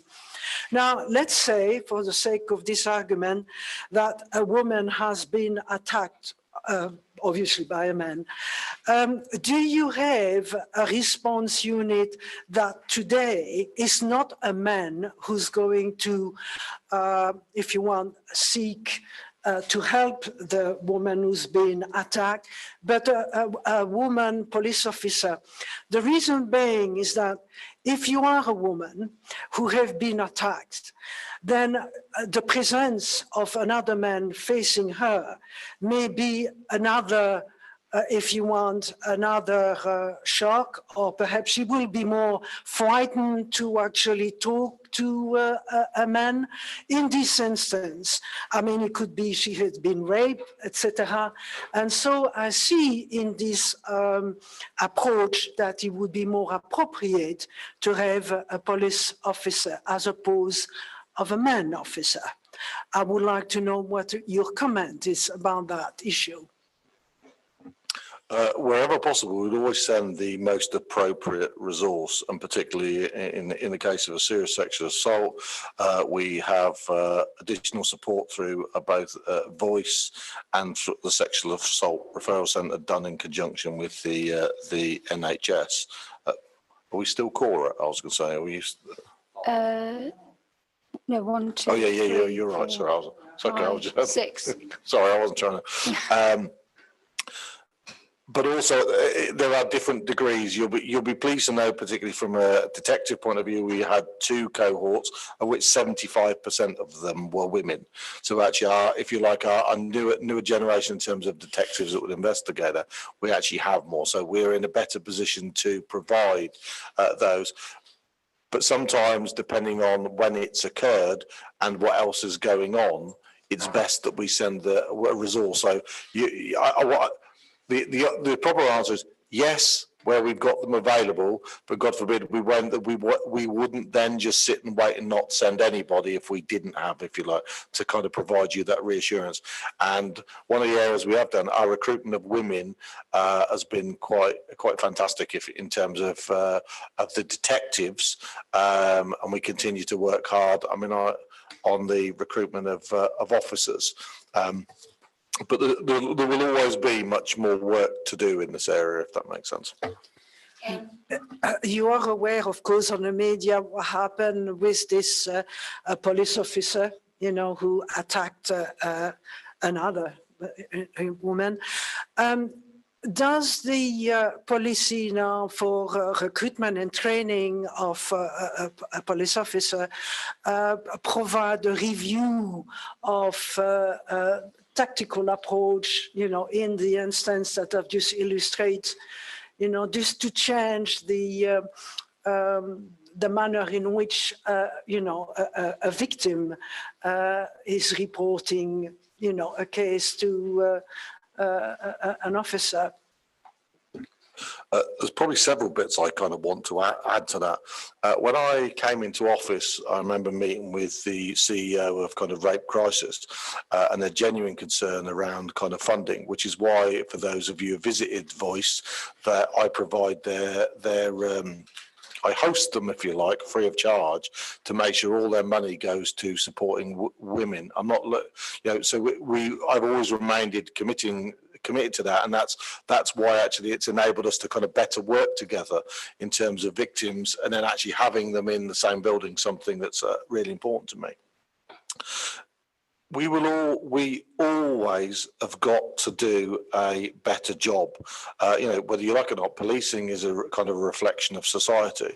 And in addition to my kind of duties, I regularly meet with the IOPC, so the Independent Office of Police Conduct, and with the regional director yesterday. Because one of the things I want to make sure that we assure ourselves is that actually, and we have to be careful, because it was one police officer who did, you know, in Wayne Couzens did this heinous crime. One too many, I agree. And I continue to make sure that we seek assurance both internally with the force, so accountability this week. I have my report from Professional Standards Department of what goes in and some of that kind of relates to complaint. But then I validate that with Derek, who's the director, to make sure, how is Northamptonshire doing? And he did, I'm pleased to say, he said, I'm not going to be in your office very long because I'm very pleased with how Northamptonshire Police is going. That doesn't mean that we will, that they are perfect. In addition to that, we, you know, provided the extra money to expand PSD to make sure that inappropriate behaviour is rooted out, but also at the same time, anyone who's innocent is cleared quicker and the opportunity to learn. So there has to be kind of a healthy balance. There is an ongoing issue that some of you will be aware of around kind of legally qualified chairs, and there is a debate about that, because ironically, I think we've got some instances where some people were not dismissed, where actually the force felt that they should have been. So actually, in terms of what are tests and stuff like that, I'm not calling into question those judgments. They were made in the bit, and the force can then look at what it else can do around kind of vetting and in terms of vulnerability.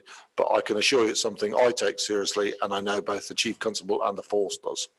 The reason why I pick up on the subject is because you stated that you received the Force 4P plan and appear to be a downturn in performance in the force responding to requests for information. My question is this: is it the case of consideration and identification of vulnerability not correctly recorded at first contact with a victim? Collecting diversity information would ensure that the right support to victims throughout the investigation is being made. When you look at the appeal judgment table, you will find that, for instance, Durham Constabulary has got good governance. And the force recognize that investigations start with an initial report and provides their staff in the control room with basic investigative training as a result. Therefore, consider investigative opportunity at the early stage. There had good governance mechanisms in place to monitor standard as well as increase victim satisfaction level. And the result of the appeal for Durham Constabulary, it's outstanding. I am absolutely saddened and shocked because when I look at the appeal judgment table, what I see, the first 5 constabulary who have been inspected, it shows that Northampton, compared to all the other 4, show 0 inadequate, 4 adequate, 6 require improvement, and 1 not expected. Out of the 11 criteria, you have Durham who show 7 good, 2 outstanding, Gloucester 4 good, West Midland 5 good, and the West Yorkshire Constabulary, the best of them all, have 4 good and 4 outstanding. So when I look at all this require improvement, engaging with and treating the public with fairness and respect, require improvement. Responding to the public, require improvement. Protecting vulnerable people, require improvement. Managing offender and suspect, require improvement. Building, supporting, and protecting the force, require improvement. Strategic planning, organizational management, and value for money, require improvement. Not even 1 good. And for the past 4 years that the chief constable being appointed in August 2018, we were led by yourself to believe that, oh, progress is being made. And I've been asked since 2016, where are the KPIs so we can compare years, previous years, and national against regional. This never been forthcoming, despite all the promises. So I'm actually asking you, what are you going to do in order that Northampton shows, yes, oh, we've got 1 good here. That would then provide evidence of an improvement. Okay. The difficulty with the Peel assessment in a table that you see there is taken out of context. So if you look at the report itself, and I'll happily furnish you with a copy of that report, it starts with Northamptonshire Police have made a significant improvement.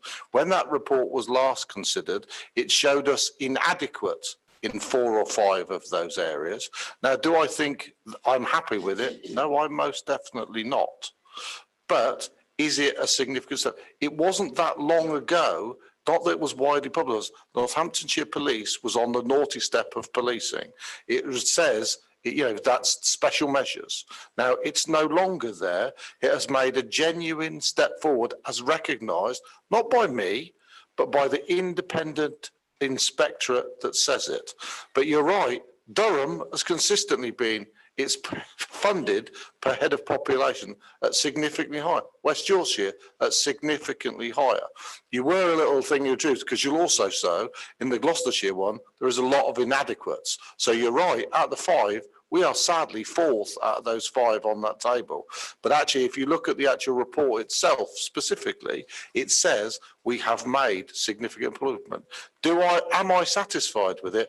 Absolutely not.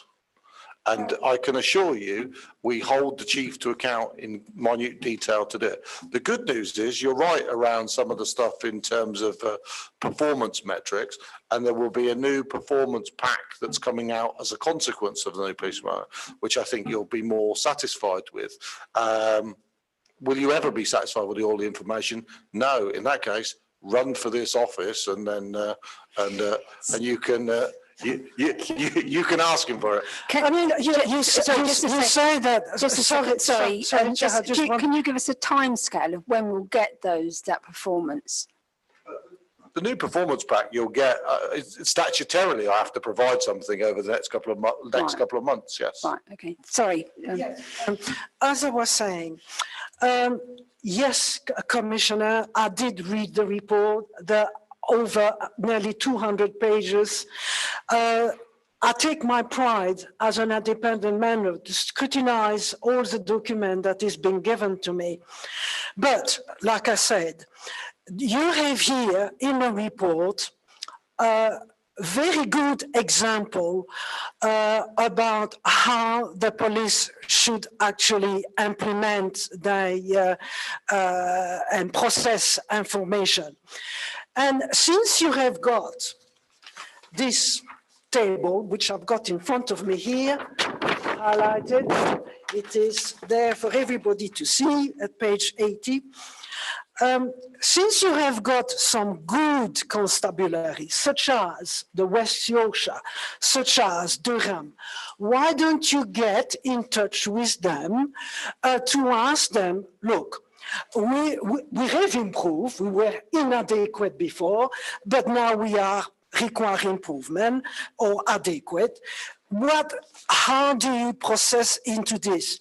And I just want to know what is your taking on this, because if I was a commissioner and I look at this, I'm going to pay them a visit now. And I want to know, okay, what is the practice you have of good governance for engaging with treating the public with fairness and respect, for instance, or all the others that should require improvement?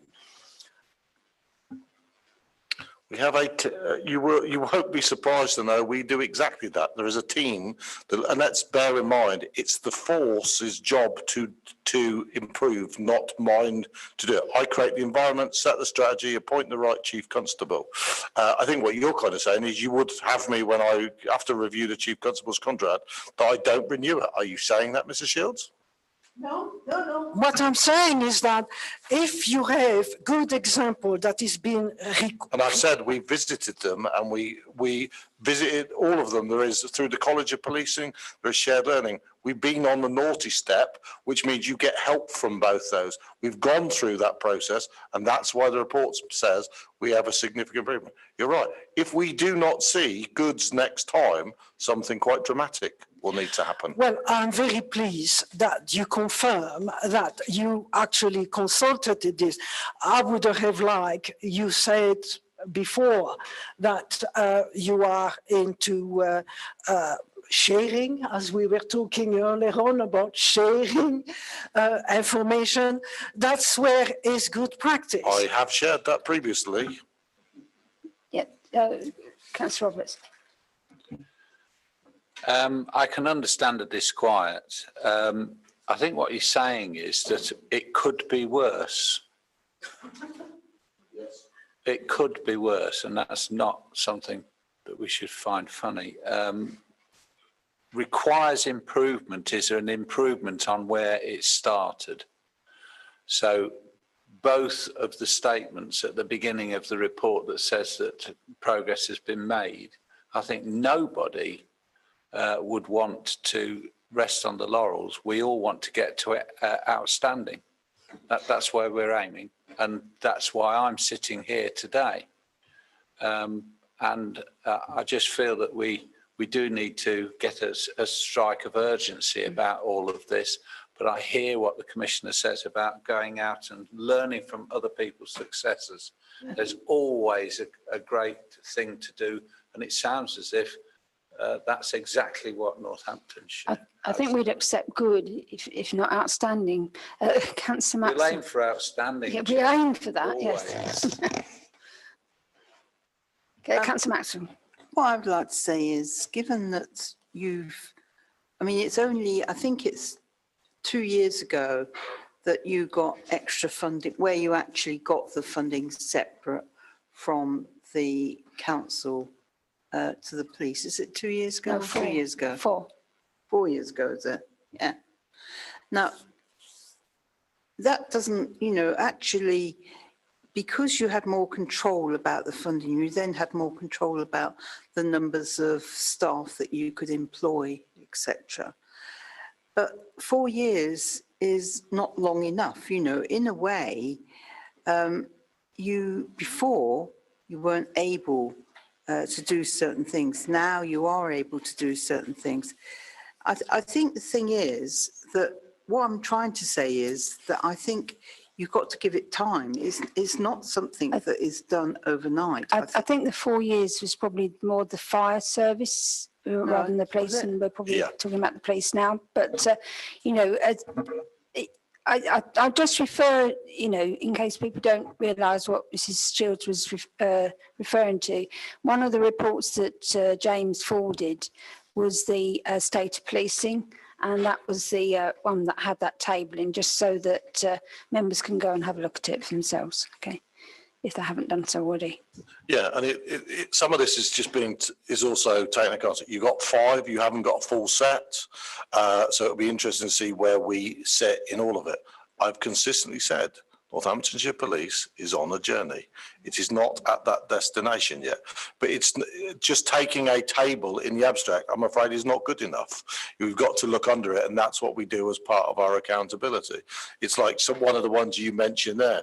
The force should develop a cohesive strategy to integrate its community engagements to ensure all communities. Northamptonshire Police engages communities with a number of ways. Whilst this activity is effective, it lacks coordination. One of the things, and I actually, and I've not said this before, I actually do not believe the Peel assessment is completely fair. I genuinely believe Northamptonshire Police is in a better position than it states in that report. We will be having a new assessor who they feel has a negative feeling on it, and I'll be interested. Some of the stuff that I see in there does not reflect what I have seen, but they are still not where they should be. I completely agree on that, but they're definitely going in the right direction. And it is very difficult in this role, because if I criticise Northamptonshire Police publicly, it has effect on morale, it has effect on recruitment and all those kind of stuff. So there's an important healthy balance in terms of the two that we do. But if anyone thinks that by beating them up continually, which is what my predecessor did, it didn't get them very far, and performance continued to go down, because then you struggle in terms of recruitment. I genuinely mean it, and I will be able to prove it, that they are moving in the right direction. I think perhaps if you can keep us updated on that, that would, give some reassurance. Okay. If we can pass on to the next item, because we're running late. We were a quarter of an hour late after the presentation. We've just lost another half hour. We are now on to the 2 budget updates, starting with the fire. Mrs. King. Madam Chairman, I'll read you today's report. It's set at a high level of financial updates for the forecast outturn in the period 1st of April to 31st of March. There's currently forecasted on the spend of 71,000, though this is subject to change and provides an update on the key variables. Helen King is here to help answer any questions you may have. Did you want to say anything first, Helen, or? If I may, Chair, I did want to just say on this one and the police report, I took the panel's line literally. I've made them extremely brief. So I'm happy to take any questions you like, but you do appreciate they usually are a little bit fuller, but I knew it was a busy agenda today. Okay. Yes, it's quite, it's really useful to have, examples of what's going on up the field. It just, it makes a very full agenda. Any questions from anybody? Councillor Maxwell. Well, I'd like to ask, you're not looking at closing any more fire stations, is that correct? Can I ask you why you're asking that question? I'm not planning on it today or tomorrow, but I'll say one thing I would say, one of us has to turn the mic off, I think. I'm not planning it any time. We will always, as the county, I suppose, in terms of move. I'd quite like to move some. I'll use the one in Kettering, if you like. I think it's completely in the wrong place. So someone could argue that I'm going to close it if I can move it. At the moment, I actually don't have the money to build a new one somewhere else. But I am keen to, as the county grows, we need to keep it under review to make sure that we move it. I have no plans as I sit here right now, but I also would be foolish to say I can guarantee that that's never going to be the case. No, for instance, I've got Desborough and Rothwell. I'd love to build one in between it and shut them both. Okay, so Mrs. Shields. Yes, I think this question is for Helen King. You stated on page 86, the control room is currently forecast to overspend mainly due to lower than anticipated attrition level together with... That's the police one, Mrs. Shields. We're still doing the fire one, Oh, sorry. Sorry, no, I'm just, in case it was, I was like, okay. That sounds sorry. Thank you for the heads up in advance. Well, no, She's slipped one. Okay, so if there's no more questions, we will go on to the fire one then. So do you want to? Sorry, the police one, beg your pardon. Yeah, do you get me mixed up now? Shall I introduce it and then you can ask the question I know you're going to ask? Madam Chairman, the police budget update. Finally, Madam Chairman, today's report sets a high-level financial update on the forecast financial outturn for the period the 1st of April 21 to the 31st of March 22.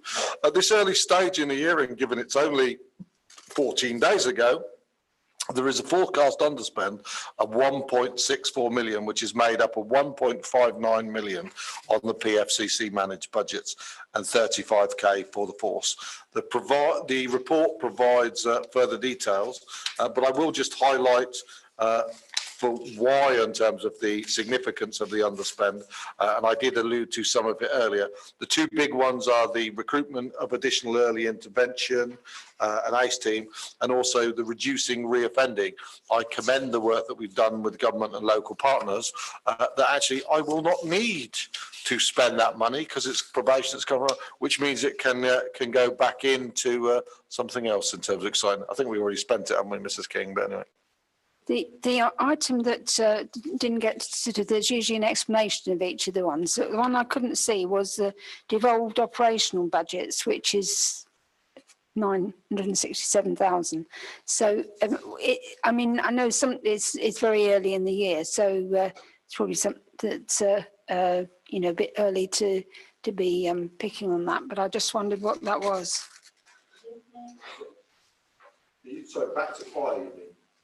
No, this is on police. Because the devolved difference in that is 35k.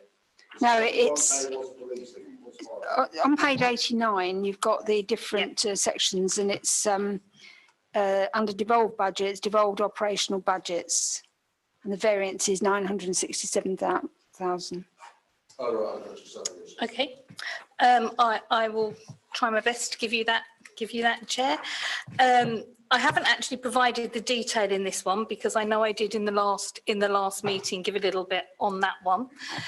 The devolved operational budgets cover quite a lot of units, and they include staffing in those units, as well as operational equipment, operational contingency budgets, such as for the overtime contingencies and some of those. So bear with me, I'm just trying to pull that one up for you because I have it in front of me.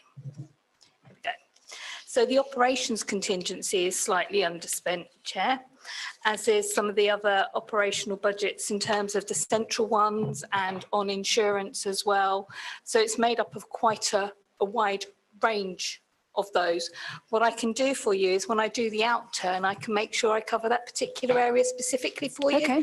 Okay. If you'd like me to, because it's not going to vary significantly between the January figure and the outturn, and I'll make sure I cover that one. Okay, thank you. Mrs. Shields, did you have? Oh, yes. Yeah, you had your question that you asked. Sorry. Yes. I have potentially three questions. One is very quick, is to do with the overtime cost on a control room. Could you explain to me why this overtime cost was necessary on a control room? And is this something reoccurring or is just a one-off? That's Okay. The report does highlight that the Commissioner has asked the Chief Constable for a lot more detail on that particular area on the control room, which he will provide in his next monitoring report to the Accountability Board. But what we have found in a number of areas is that COVID absence has required overtime to be undertaken by others. You'll appreciate that the control room is an extremely important area and we want that resourced. So we will, of course, ensure that overtime is available for those. Thank you for that. The other one is your comment on page 87, 5. Reference 5, reducing reoffending. Now, you made it a point to say this area is now funded by the Ministry of Justice. Does it mean to say that previously you were taking the brunt of it? I'll start. I can see the Commissioner would like to come in. This is a new area that we've built into the 21-22 budgets when we were looking to take forward some more involvement into the reducing reoffending. So we hadn't really absorbed those costs before. So as a worst case, we'd built that into our budgets for 21-22. But as the year progressed, it was clear that the Ministry of Justice were going to fund the things that we thought that we would have to. Oh, that's excellent news. So that means you'll be able to do a saving on that. Yes, we have reduced the 22-23 budgets for reducing reoffending in that area, only slightly. Slightly. Thank you very much. Yeah. Did you have another question, Mrs. Shields? You had three questions. I'm not sure you've done your third. Well, the other one is to do with your underspend of 76k for the office. Can you explain to me why do you want to cover by agency staff as opposed to permanent staff? We do want to have permanent staff, and we have now recruited a member of permanent staff to that role. The role that's involved is actually been heavily involved in the Safer Streets projects. We couldn't just let those stop. We had to keep those going. We couldn't let them stop while we recruited, because that takes quite some time. So we did use agency staff to help us through those Safer Streets projects, but we have now recruited to that post. Thank you very much. Excellent news. Okay.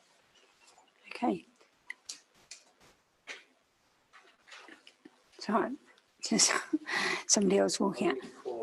We are still, yes, 5 is quorum. Yeah, but she's just popped out. She'll be back in a minute. Yes, so I think, Councillor Matt, didn't see your hand. I've actually put something against youth work and safeguarding and youth offending. Do you actually aim to use some of these funds for local issues, for example, villages or small towns, since there's an increase in early intervention for, so at the moment, we've got an issue with an increase in what I would describe as unacceptable crime. Do you see somehow, we were informed, for instance, that the police officer who was in our area was undercover. Now, I'm not quite sure what undercover means actually, except that, but if for instance an area becomes more offending, would you sort of consider perhaps putting an officer there until you've actually resolved it using money? If you come off mute, it'll probably work. Oh, yeah, sorry. So, I'm going to be pedant. I won't, because it's the role of the chief constable. Sorry, I thought you were talking about the early intervention side rather than the officers. Well, no, I think, is it not more the stuff like the people that we... Yeah, no, but I thought you meant the early intervention teams like you were talking about that are part of the commissioner's sort of remit. So if there is a particular problem in an area, then the youth team are dynamically able to kind of move around. The challenge that we have all over the place, if you like, is they have to take it on the risk in the totality of the county. So what might seem like a challenge in a village, and it is a continual challenge for policing of the county.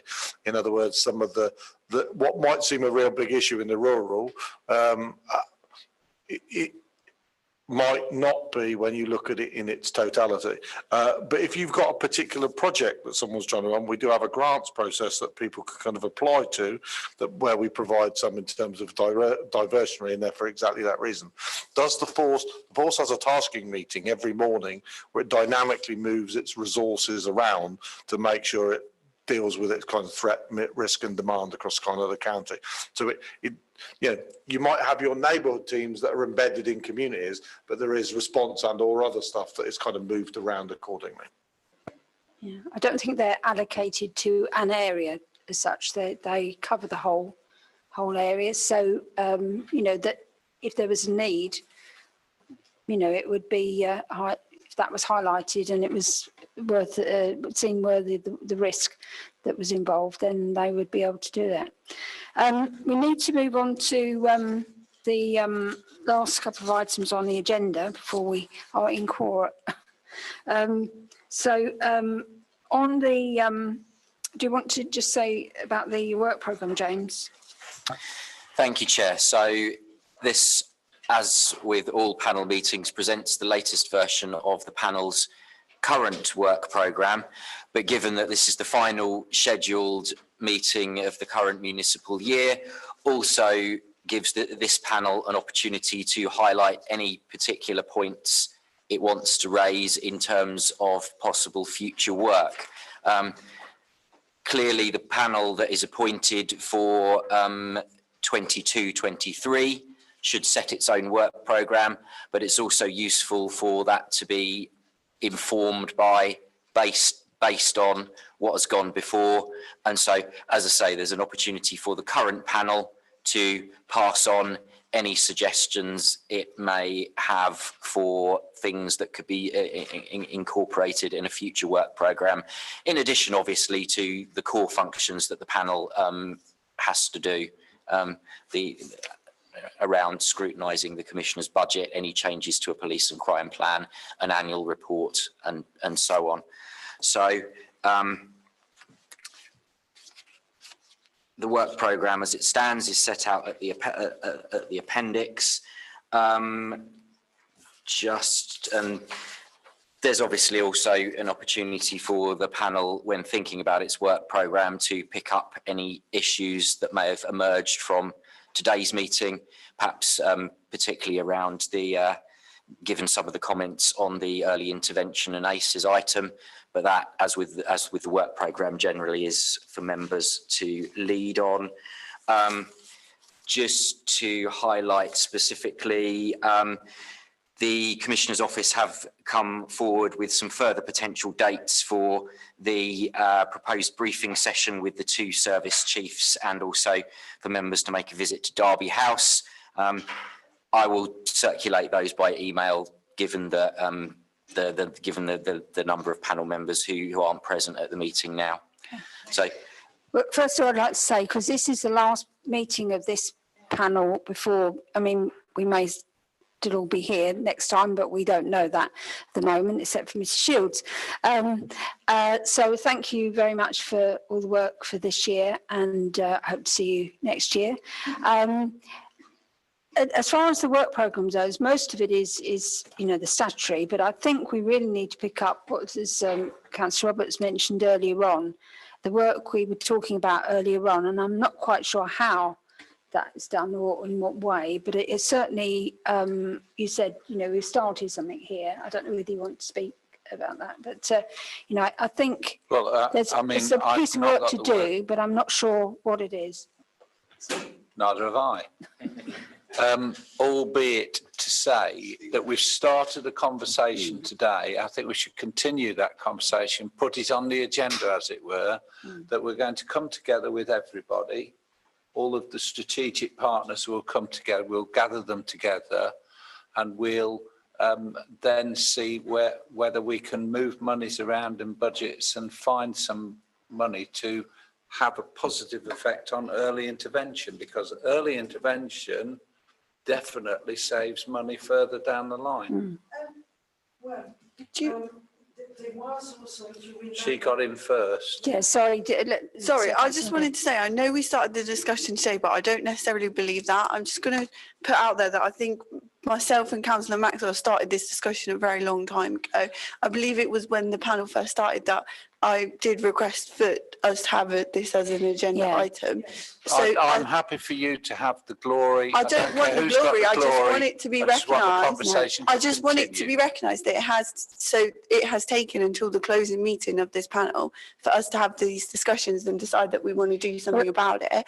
And now some of us may potentially not even be here to see that through. Well, we hope that you will be still here. But I think the thing was that we said we didn't know quite what we wanted to do. We didn't quite know how to formulate it. So the first thing we do would be to invite the team along so we could see it. We've done that now. So now we can take it on because we felt we didn't really have enough information before. I think probably we've got a lot more information now. And whether we, it's possibly something we need to, flag up as work programme for the future. But, if potentially the panel changes, then, we might not want to actually specify exactly what happens. But I think it's something that, as Councillor Roberts said, is to get people together to talk about that topic, whether it's perhaps a task and finish group or something like that. You're quite aware of task and finish groups, sort of to get people together to talk, and probably not, you can put it on the agenda, but I think we probably won't get anywhere on an agenda item. I think it would probably be better to have a small group and discuss it. So maybe if James could put that down as a possible task and finish for a future on the work programme. Chair, if I remember last time when we were Councillor McGee and Councillor Maxwell, your name, I can't, but you were there and the Councillor Roberts as well. The whole idea that we came to an agreement last time we saw each other was that to form a separate work program as opposed to have everybody here, because not everybody can come. And so like that, if you want to initiate the meeting with your idea about what we should be looking at, this is what we need to do. And then so like that we can develop, because as you can see, the numbers are dwindling at the moment. I think, and that's the idea, is having a task and finish group is a small group of people. Yes. Absolutely. Yeah. And so it's the same thing with the other issue we mentioned is antisocial behavior. If you look at the appendix at page 97, the two topics that is being summarized here. And I think if we have a finishing group and those who have a particular issue that they want to actually develop and finish, then it should be in that meeting. I completely agree. And I think what I'm maybe trying to get across, perhaps in the wrong way, in a rather frustrating way, is brilliant. Let's stop talking about it and just actually do it. Yeah. Well, that's what I'm saying. If we start... Can I just say, I wouldn't want to upset the council for all the world. I felt we'd started a conversation today. I know that there's been a conversation about this sort of thing for years, but we just seem to have a moment here, an en passant moment, where we could actually get on and do something. So when I hear you say, let's do something, I'm all for that. These young people can't wait for us to dither and dather. We've got to get on and help them and support them. And then they'll surprise us in wonderful ways, because we are their parents on many occasions. We are their corporate parents. Yeah. Yes, sorry, James.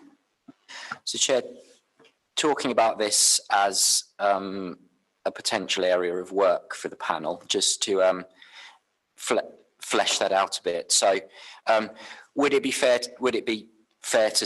accurate to say that the panel heard at the current meeting today some outstanding examples of practical early intervention work, and there seemed to be general support amongst panel members for the principle of early intervention and the benefit that produces. And the point was made that putting money into early intervention saves money because it avoids higher demand on higher level services.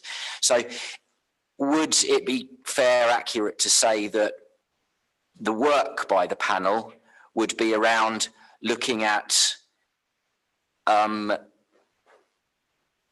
how different organisations work together to support the principle of early intervention, to maximise the resources available for that, how partners work together, what barriers, what challenges there might be affecting that, and how they could be overcome. How they could work together.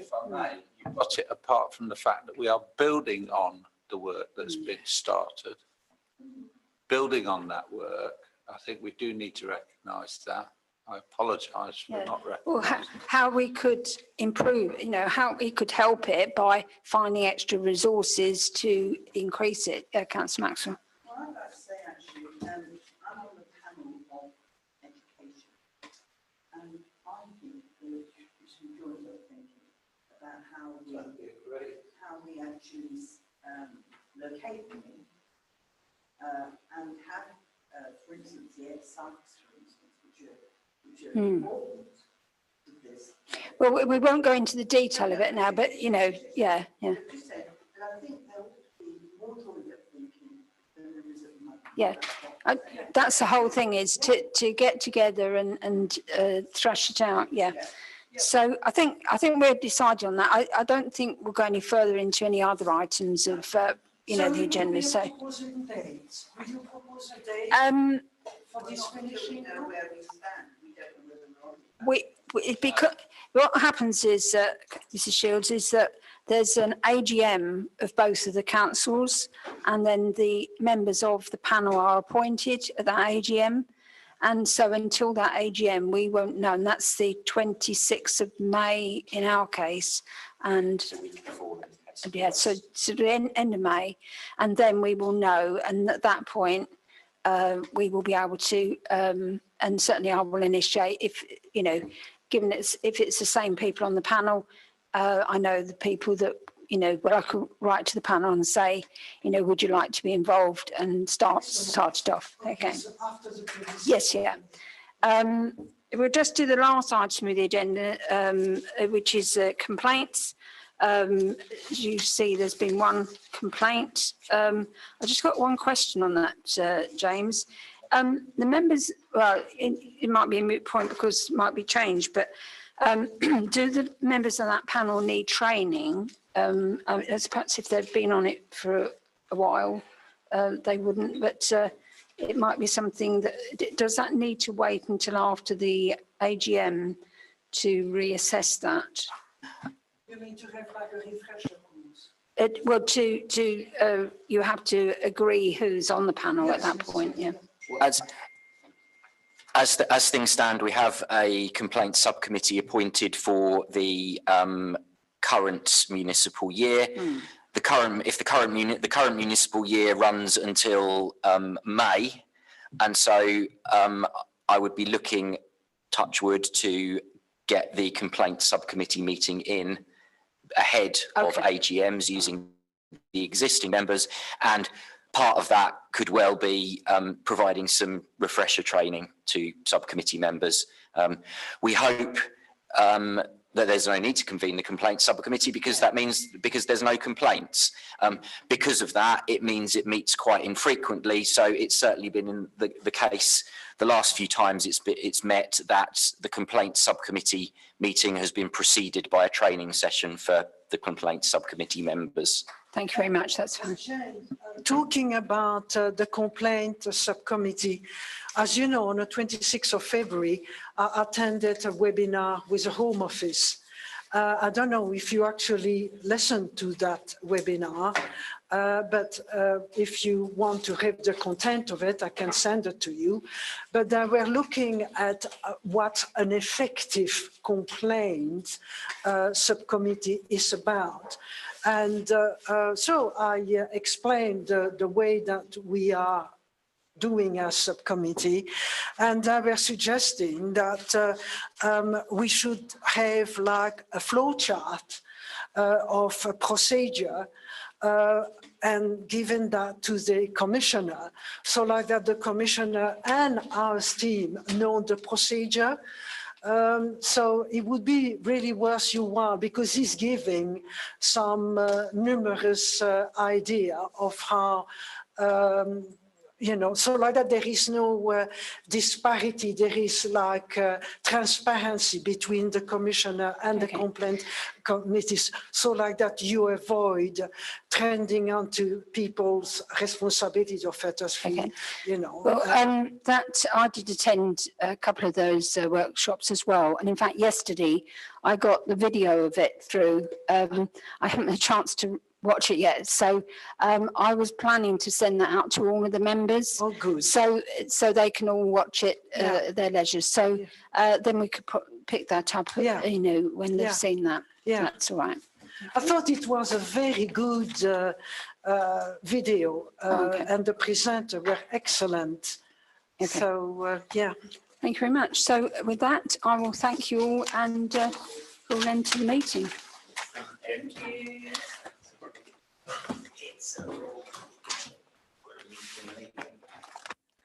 Actually, only a quarter of an hour later. I want to go into the detail.